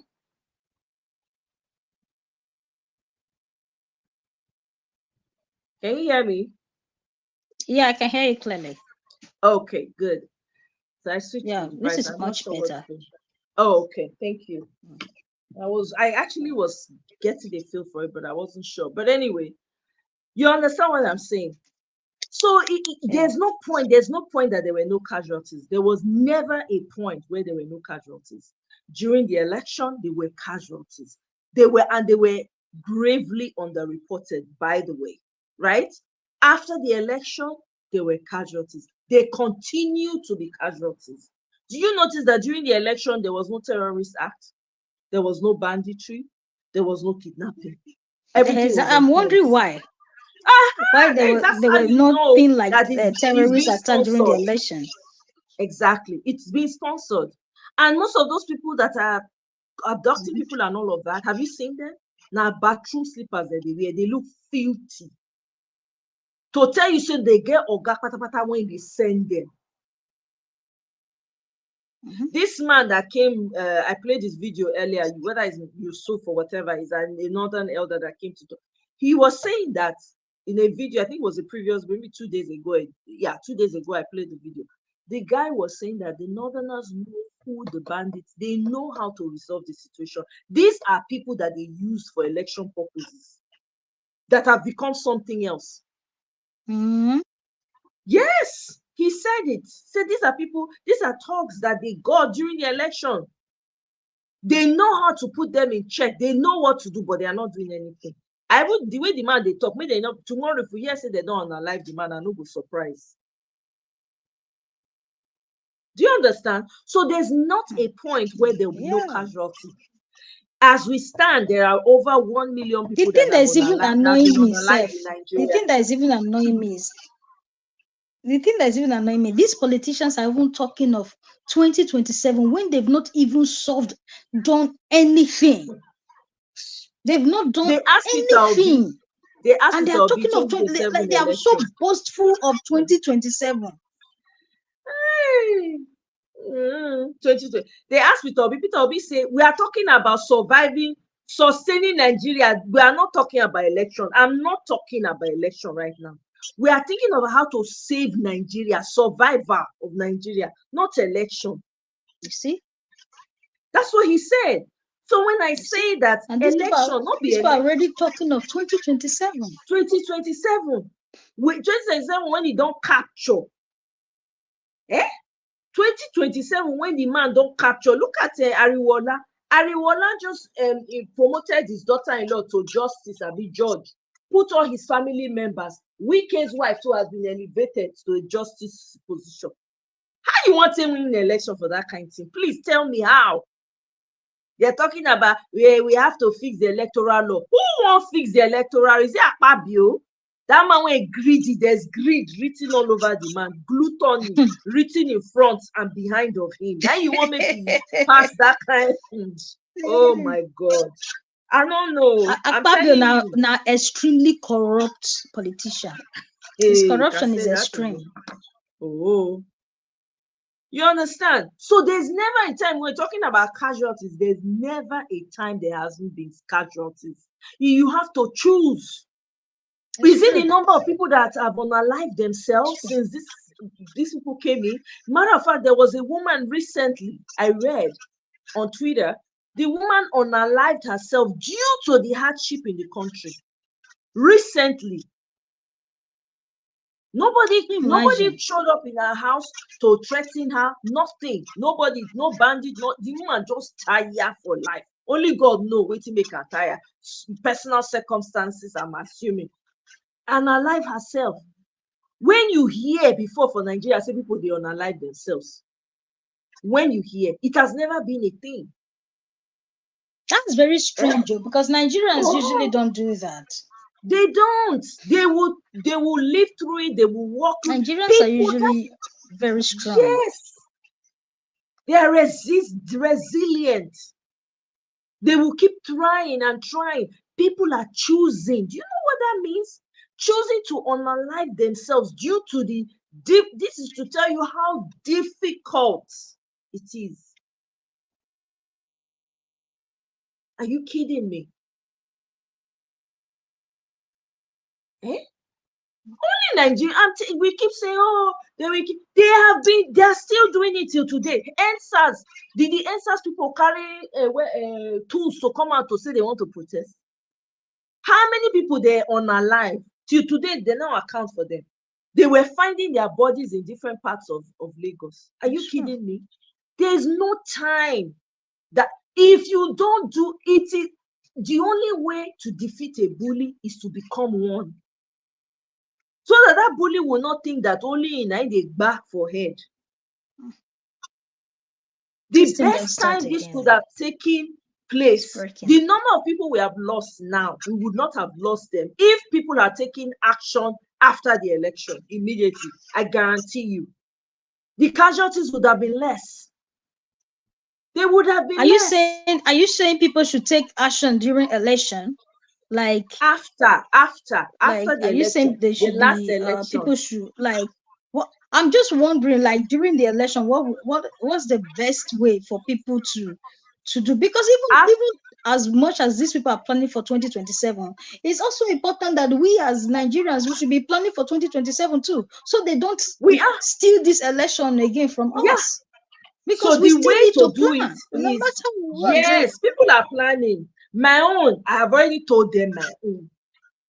Me don't already talk my own. If since for the sake of argument, since everybody's thinking about 2027, no worries, right? It's Nigeria. Nobody wants to buy, but people are buying. Okay. If we have to move forward with 2027 election, it has to be fire for fire. You are going to the polling unit, don't do it. Exactly. But my own problem now, this our judiciary. I'm not going to understand the judiciary again, though. Judiciary, we have technologically trained Nigerians. Those ones need to get their freaking acts together. There's a particular video there that a young man made that was circulating, and I played it here, where the man was talking about how to hold these judiciary people to hold them for their jugular. They're not getting. Really? You played it here? Yes, during the election. It was, I'm telling you, it was a fantastic idea. If people can, I don't want to repeat it for the sake of, if people can do what that guy said in that video, I guarantee you judiciary can stand it. The problem was that everybody was saying, beavers, we can't. This one, he will pass the beavers, he will pass beavers, yo. Me, I think we relied so much on the beavers. We have so much faith on it. People put their faith. Me, I doubted. I was saying, I see beavers was not work. What is the second plan B? They were saying, oh, plan B is behind the scene. So I keep quiet. When they count again, I see people not show up to surround that building. Maybe like bees on honey. Nobody go out, nobody coming. People don't to gain freedom, to gain your freedom, you have to be. We are not going to live forever. That's just the first and foremost thing. You will not live forever. There are people that are living, but they're already unalive. They're gone. It's just their body you are seeing. So what are we talking about? It's true. It's not how long you live. It's what you fight for. The countries that we are living in today. Sure.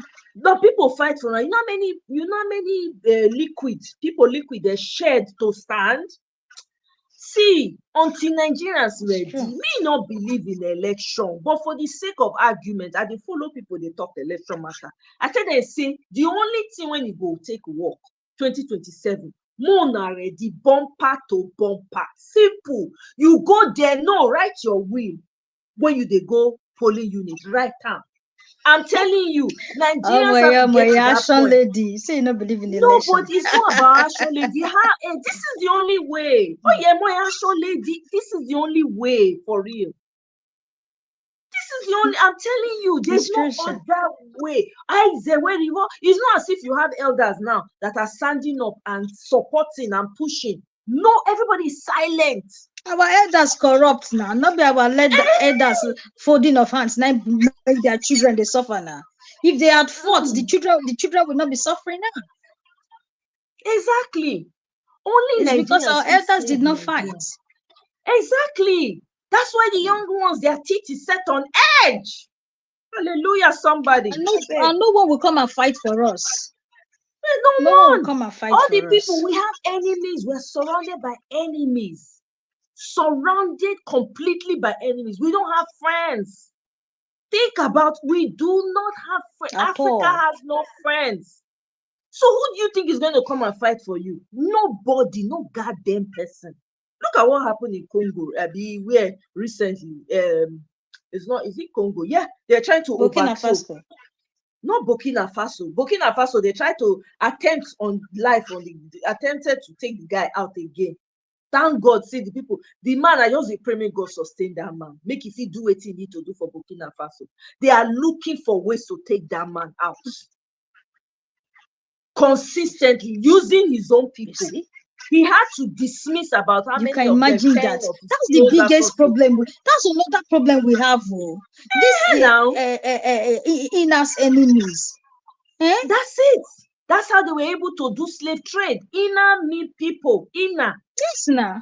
That's the problem. Do you understand? So at the end of the day, the people just have to be ready. North, south, east, west. They go plan now. Everybody will be on one accord. I forget about whether you are Igbo, Yoruba, Ijo, all this nonsense, tribalism thing. We need to put all those things aside.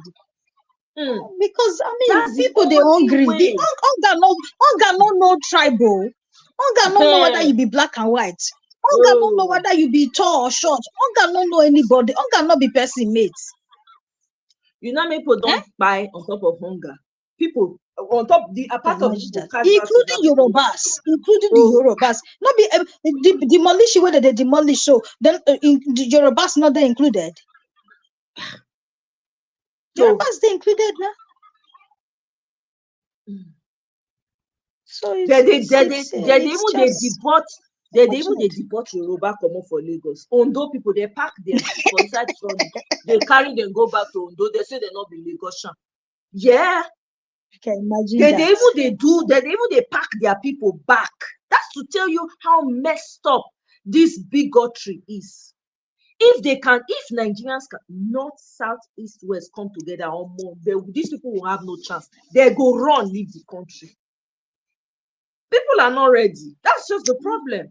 One person not just come out. If to say it's possible for one person to do one person for come out. See Showore left America, comfort, come go fight for Nigeria. When they come arrest her that day, how many Nigerians show up? How many Nigerians say no, don't arrest him? The Showore not good like Showore to not like Obi. Not be the talk Obi now not get don't structure. turn to enemy of Obi. Every small every angle that they attack the man. I don't know what the man. So all those ones too, they still be enemy within. Thank you. Jealousy. Say the crowd not the now those kind of people be enemy within. Exactly. That's the problem. You see, our problem is manifold. This is why I say. And another thing with Showore issue is tribalism still there. Why they release Showore, they not release Uzo Kalu? Not be the same offense they commit. Thank you. You see him. You see him by yourself. Okay. And the Showore come America TV put him on air. That one too, na American spy, yo. The Showore na American spies. They serve for them. So assets. They're many. They're not just come out. All those ones, exactly. All those ones too, they be American spy. They're gonna do as if they do. Yeah, I'm not gonna vote for anybody where you do as citizen. It's a lie. I'm telling you. Peter Obi no get citizenship of anywhere. Not only Nigeria. He talk him. He say na Nigeria come na here he go fight. He say not get where they go. Now there they. The pressure that man is going through. I they wait for that man to write his book. Now that one they wait. I must read that book because there will be a lot of juicy details in it. May God sustain that. You want write book? I no go write book. We waiting don't see. I don't see. Ooh, the pressure within, the pressure without. I need to. If I may make that book, pressure within, pressure without. Peter Obi, if in case anybody they listen to them when they close to them, when I tell them, may make the title pressure within, pressure without. I'm telling you. Now better time to be that. I'm telling you. Nigeria is a very I not just know the kind name I want. Wow, I don't know what I won't talk. I just they weep every day. Now to continue to the add your voice. Come on 100,000 naira. Now me same person the other day. The person they jump as if say heaven don't come visit him. I said that's just. He said I say nowhere. I say Jesus. Now so the thing not bad. My sister. My dear, now so it don't bad for people though. Any small thing you do for people now, $50 is big. $50, 1,000 naira to $1. You don't even pass 1,000. So if you send person $50, no, 1,600 now. They talk 1,600. A bag of rice. I just say a bag of rice now 80,000 naira. So bagan. Can of milk, needle milk. When I was in that country, I was living in Nigeria in 2015. A bag of rice was less than 20,000. So just 2015 yesterday, when I still in Nigeria. So you see what we're talking about. That's the problem. So Nigerian situation not be waiting if we keep quiet, unfortunately, because we are from there. And if we not fight for our land, nobody's going to fight for it. The people when won't collect them, they wait. It's true. They wait to see what Nigerians will do. If we not do anything, they go take them. Nothing where you go do. Nothing where you go do. God forbid you just show up, your ancestral home is gone. It's been taken over by invaders. And they hear people for TikTok, they'll say the what's it called? If they take over your land, now because they're superior force. No apology. That they abuse the Native Americans for I see one guy they tweet, they abuse Native Americans, make them shut up, say which kind of land they say they get, whether they themselves not take land from people, whether they don't scalp people, whether they don't do this, trying to justify why they take their land. Now person you can't write say person when take land now because you get superior power pass power and I make a take. Can you imagine hear that in people's pain? If we don't see this thing is not a joke. Now the children when they grow now their future maybe at the panic for. I don't see a future. I see people becoming slaves in chains. If we have the capacity to do it now. We can do it now with our voices, with our resources, with what we need to do. If we don't do it, Shebi one Oyibo man come out, he say, may they go recolonize Africa again. He's all over social media. The man talk him, he no hide the mouth talk. Can you imagine that? He said because they have shown, they have proven that they are incapable. He said they have proven to be incapable of ruling themselves. I mean, look at them. Look at their societies. Not one African country. Yeah, Oyibo man. Recently, I'm not talking about. That she's true. That she's right. But what is she they talk? They right. No, you know who see right. the one where these people talk when I disagree. You know why I disagree? Because now the people when their own people choose, when they make assets, now they send to make Africa continue to look like they're not. What was Thomas Sankara? Was he not a strong leader? Was he not fighting for his people? What they did killed they do him? To him? What are we saying? Exactly. So they will not allow the real ones to come up. They will always want to, because they know within their enemies. They will use those within because they look like you. Now you make all these people that they go school, Harvard, Oxford. I don't trust them from here to Jericho. I don't. It's true. Now those ones worse. It's true. I don't either. If you like say that they go to school to go learn how to oppress their people, when they come back, they go use Biro, take steal all the money, carry and go give their masters. You know what I'm saying? What is your president when they see they get master? Most of them they belong to Mason, whatever. They are caught when they do. Or you they go gather them. Let me tell you about Showere now. I said that one too now, American spy. They go say now you go be the next president. So this now waiting what you do. That's how they choose them. They select them. Because they look like you go to say, oh, now my brother, be not lie. They select them and it's for selfish reasons. Why is this man's ear so deaf to the cry of his people? Why is his ear so deaf? Why are his eyes Because he has a closed? master controlling him. Thank you. That's it. Every minute he gets is running to France. What is in France? Why is he always going to? Nobody asks that question. He will go to France sometimes months, weeks. Now they literally had to be calling. Where is? How can president and vice president not be? In fact, vice president was going to join him when people started say, "Ah, una go just leave house empty." President, come on, you self one come out. Not be this man take turn back because says there's something wrong with the engine. I lie. People were shouting. When they call the shots, Say no waiting, go now the man show. They not even show us when he come through. How he take come, they not show us. They just say the man just come. They not just show us say picture, don't they not land. show us video. Usually they go line them up. Thank you. Do you understand? So it's not, there's no way around it. Unfortunately, there will be casualties, but the truth is nobody's going to live forever. How do you want to go? People don't live 100 years, no impact. What kind of life is that? You don't live, some people don't live only 20 years. They've made massive impact. What are we talking about? What is life for? Is it not to make, are you not supposed to be making impact, no matter how small? That's what you're supposed to, Exactly. that's not life. You That's know why the you have annoying part life. of everything. It's true. You know the thing about life. 200 years or 150 years from now, nobody will remember you, whether you ever existed. All these fights, all these things we're fighting for, it will not even be, all these trivial things we're fighting for, it will not even be remembered. It's only the things that you've done. People will not remember whether you have married, whether you got married or you have children. People will only remember what you have done, not what you achieved, not what you acquired, but what you did. That's what will be. That's what is written in the sand of time. Exactly. That is one thing that never fades. But what you acquire wipes away as you go away. It's just like a wind. It goes away. It's nothing.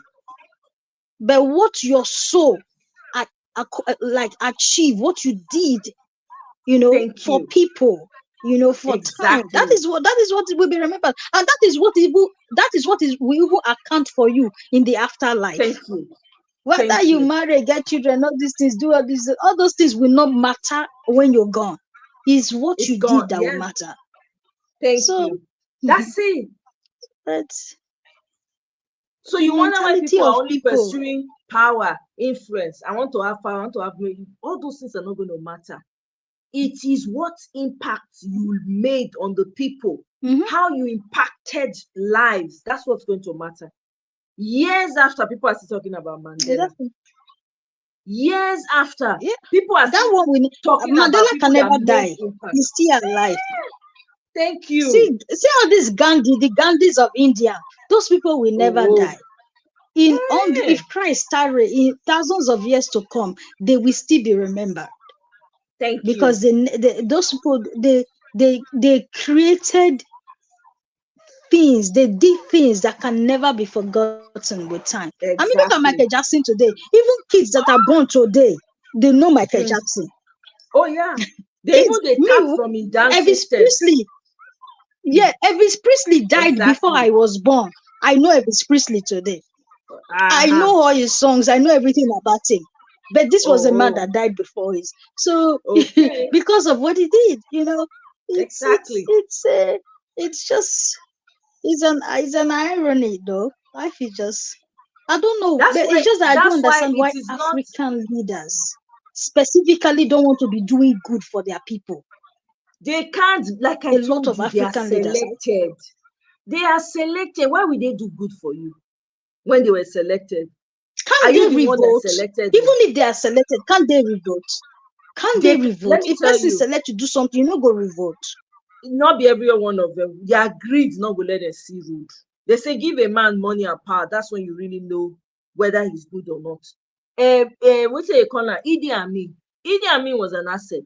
When he became president of Uganda, he revolted and decided to work for his people. He realized all the farmlands were taken over by palm-colored people. Now he say, what of my people? Nah. You go put those land down. I go give them back to my people. They can't send them come up for a country. I still remember the scene from that in movie. He said, do not try to look like a Ugandan by polishing your face, by dark blackening your face with a shoe polish.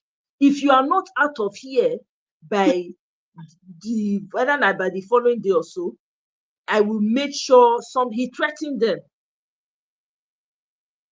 Many people left that country. He was fighting for his people, but guess the image they painted of him. When they talk about India, oh, that man was a cannibal. Meanwhile, the story was not so. There were so many things they first destroy a reputation to the world. So you go. Oh my God, these white people fear them. Oh. Hey, they can destroy people's reputation. Completely, nothing go remain. For years, people thought that Idi Amin was a bad guy. Now, don't get me wrong; he may not have been. The same thing. I thought Idi Amin was a flesh eater, because that's what I read about him. And the movie too, and all of that. So, what am I saying? The movie depicts him in that way. Most of the people that they demonize, check again. Check. Most of the African leaders go and check. Look at what they did to Libya. Look at what that man. Libya was a strong, powerful African country. Their currency was strong. He wanted to unite the whole of Africa. People were enjoying. Yes. When the Hillary emails leak, not being they find out say they were against United States of Africa. Now they say they take this man out, it go easy for them. Truly, are we not seeing it play out? Did we have Boko Haram problem before? We didn't. When that man come, when they buy that man, now the whole of the Sahara turned to another thing. Go to Libya today. I beg you. Now Libya is not as before. Before, Libya used to be a very good country. Powerful. Nigerians used to go there to live. Yes. They say if you hold Libyan currency that time, you go no say you hold money. People used to go their own businesses. They were successful Nigerians in Libya. Living perfect lives. Do you understand? So all we have are just assets that are working to ruin Africa.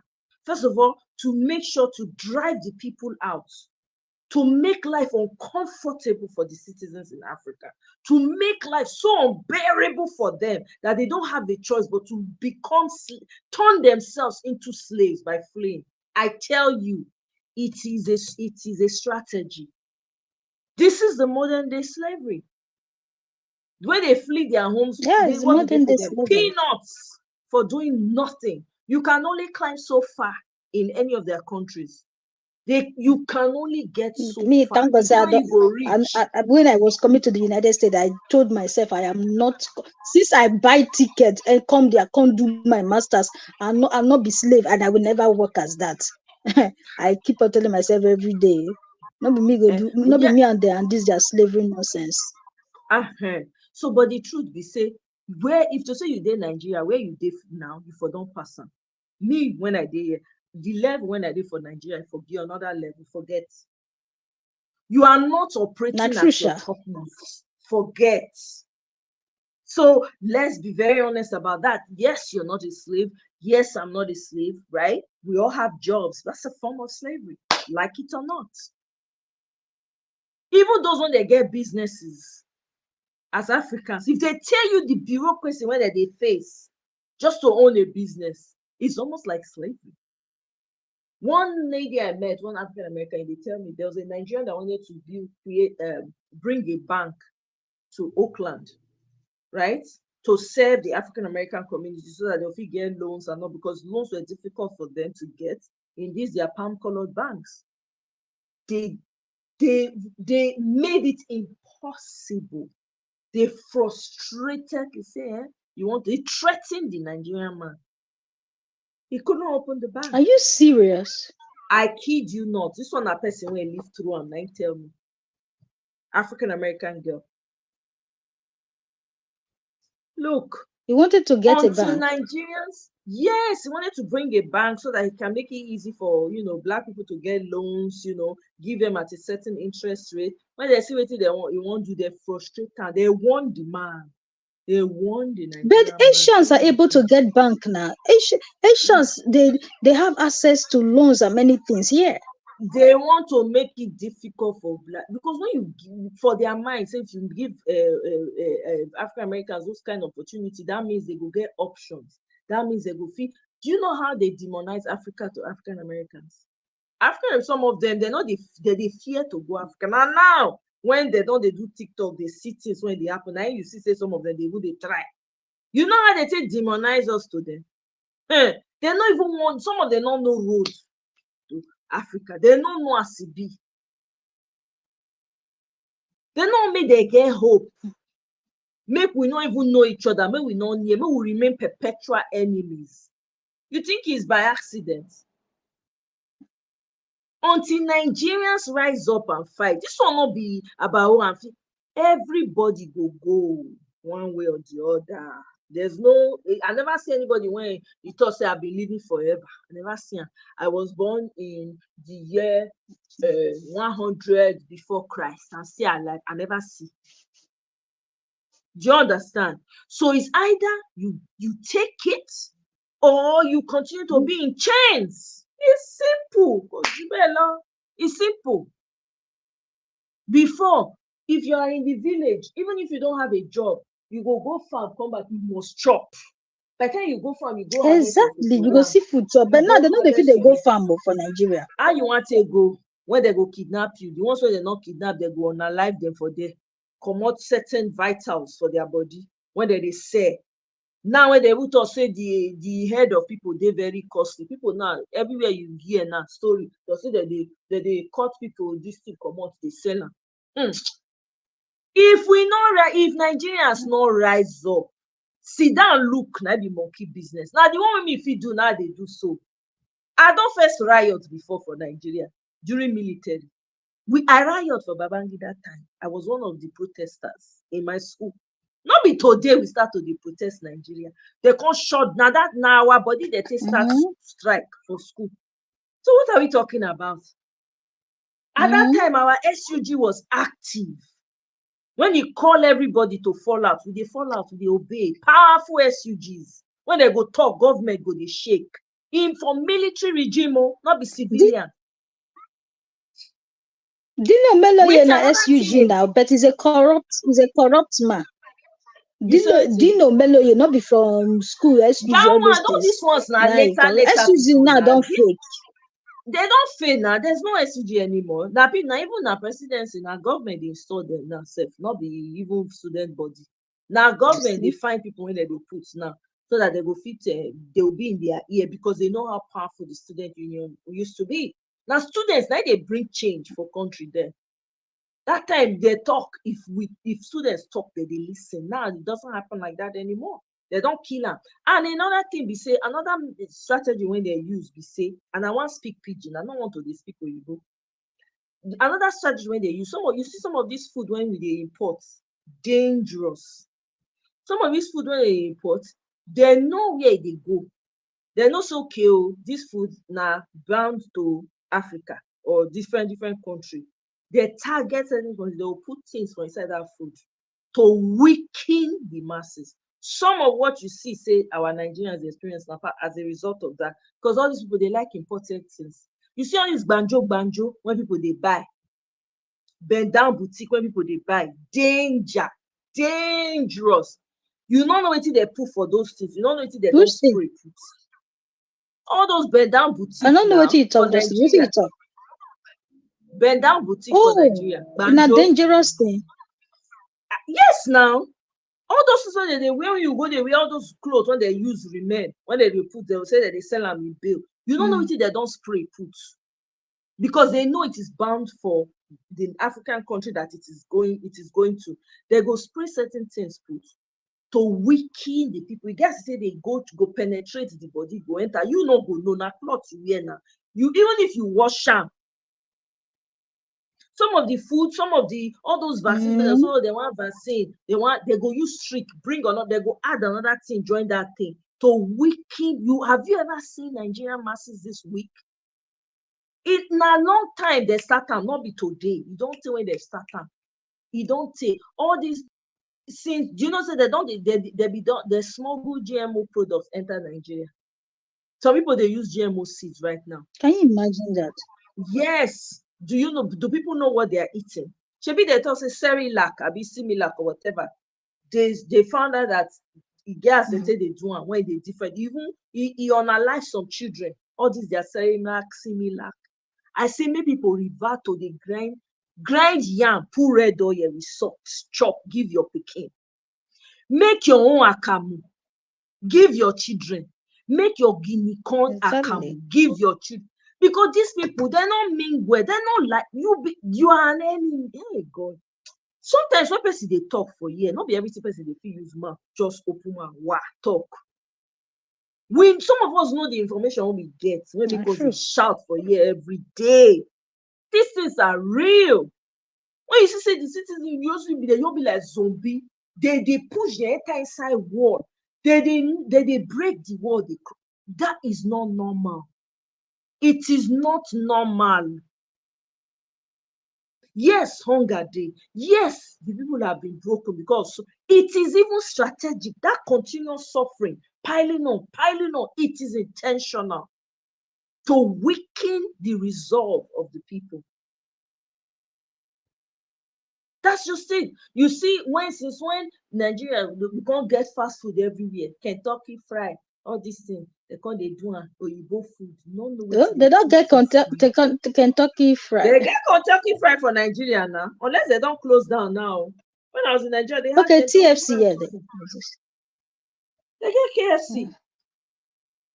Mr. Biggs still in Nigeria, sef. That time Mr. Biggs dey reign well. Exactly. Mr. Biggs na local owned franchise. That one is okay because na meat pie, all those things that we're used to. But all these other ones came in intentionally. Look, there's so many things. If we not wake up, if Nigerians not wake up, this one we dey talk is light. The one when they come, I'm not sure some people mind if it carry on. I'm not sure. Because these people, they from back, they don't buy people land, they build houses, they collect minerals. Everywhere they know say mineral, they go find. Now that they try to negotiate with Baba Blue, may they carry their base when they take drive them come out for Nigeria, may they come down from Nigeria. Yes. If we not push back, but we not want their base for them. But if your Baba Blue when the assets, another thing where they want sign like na lithium. You know, say everybody that they talk of lithium. Okay. That's another thing again, right? So there's so many things that are happening that if Nigerians not wake up on time, Otilo is gone. Otilo, forget your ancestral home, forget you came from Nigeria before, forget it. I'm telling you, if this man never even said the whole country, share am between China, America, and UK, and France. To China and America and British and France. Share am into 4 parts. How many regions? This is the way they collect. We will not get money. So you go Saudi Arabia, go find money. Go Holland, go find investors. We don't know where they waited. They do behind closed door for all those places where they were cargo.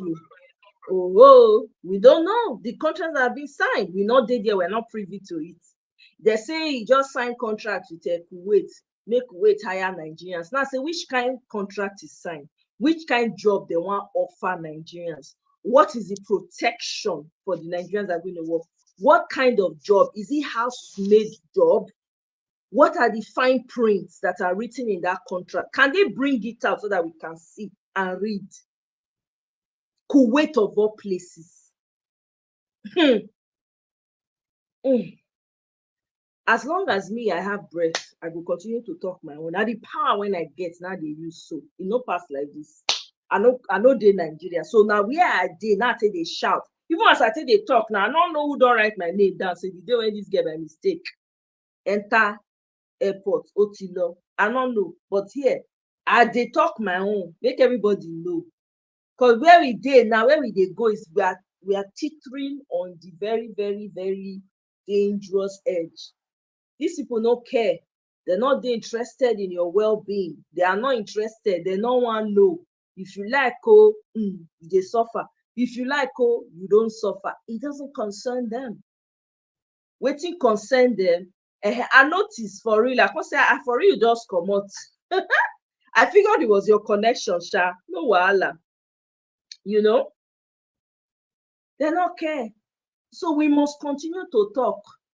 We cannot get tired. Not only one voice we get.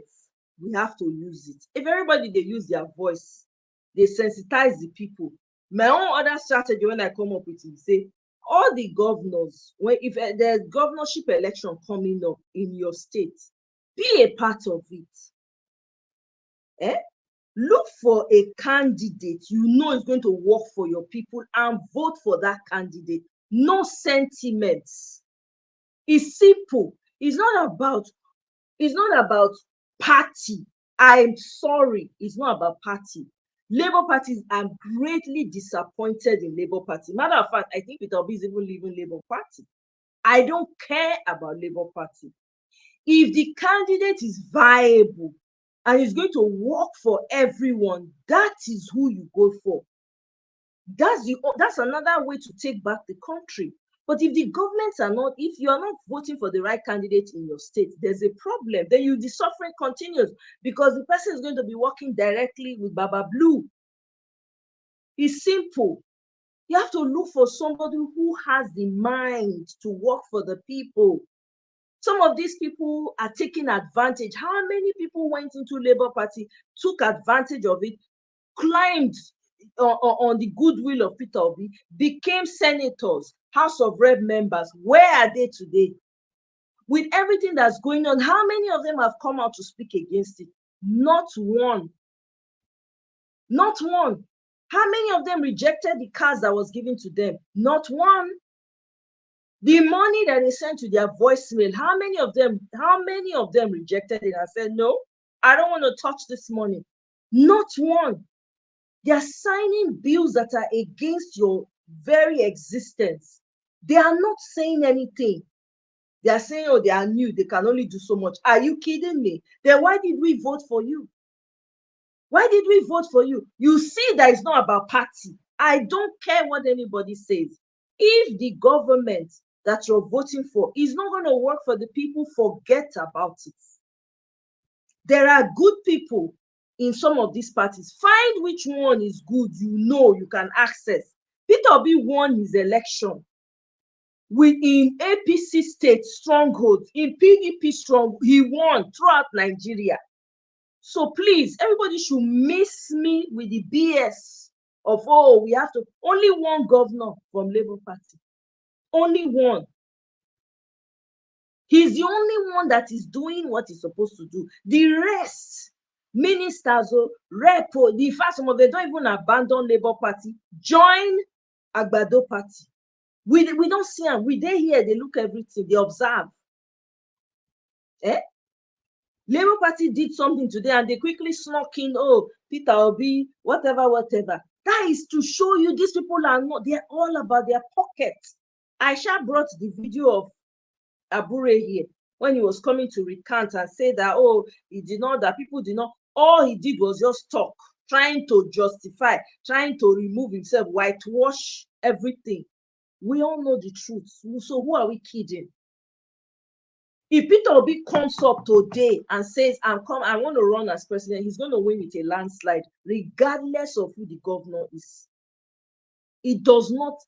Kano, all those northern places where they said, oh, is the northern states, he won to the extent they set fire in a marketplace just because they voted overwhelmingly for Peter Obi.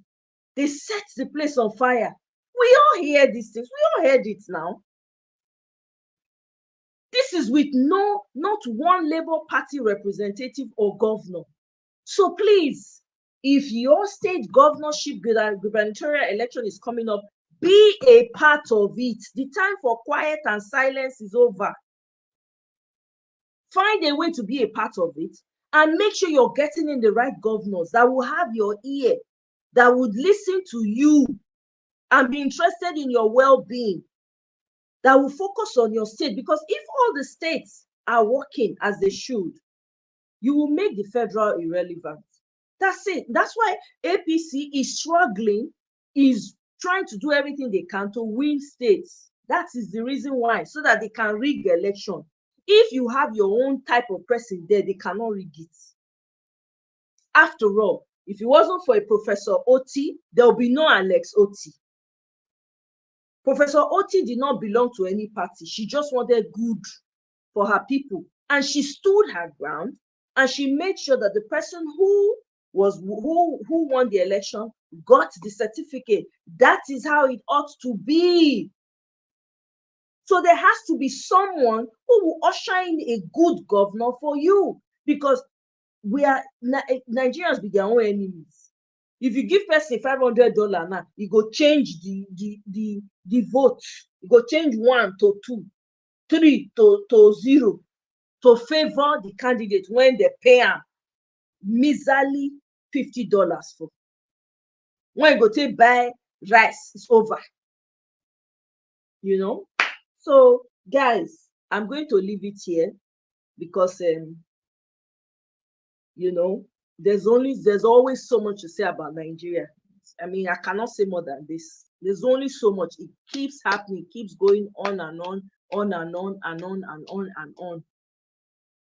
Add your voice.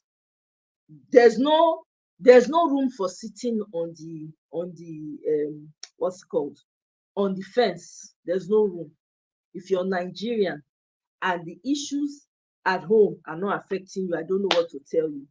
Because when everybody is put in chains like we're seeing right now, we're all going to be witnesses to it. May God not let it happen, no. But whether we like it or not, we're already seeing it. So we better be careful.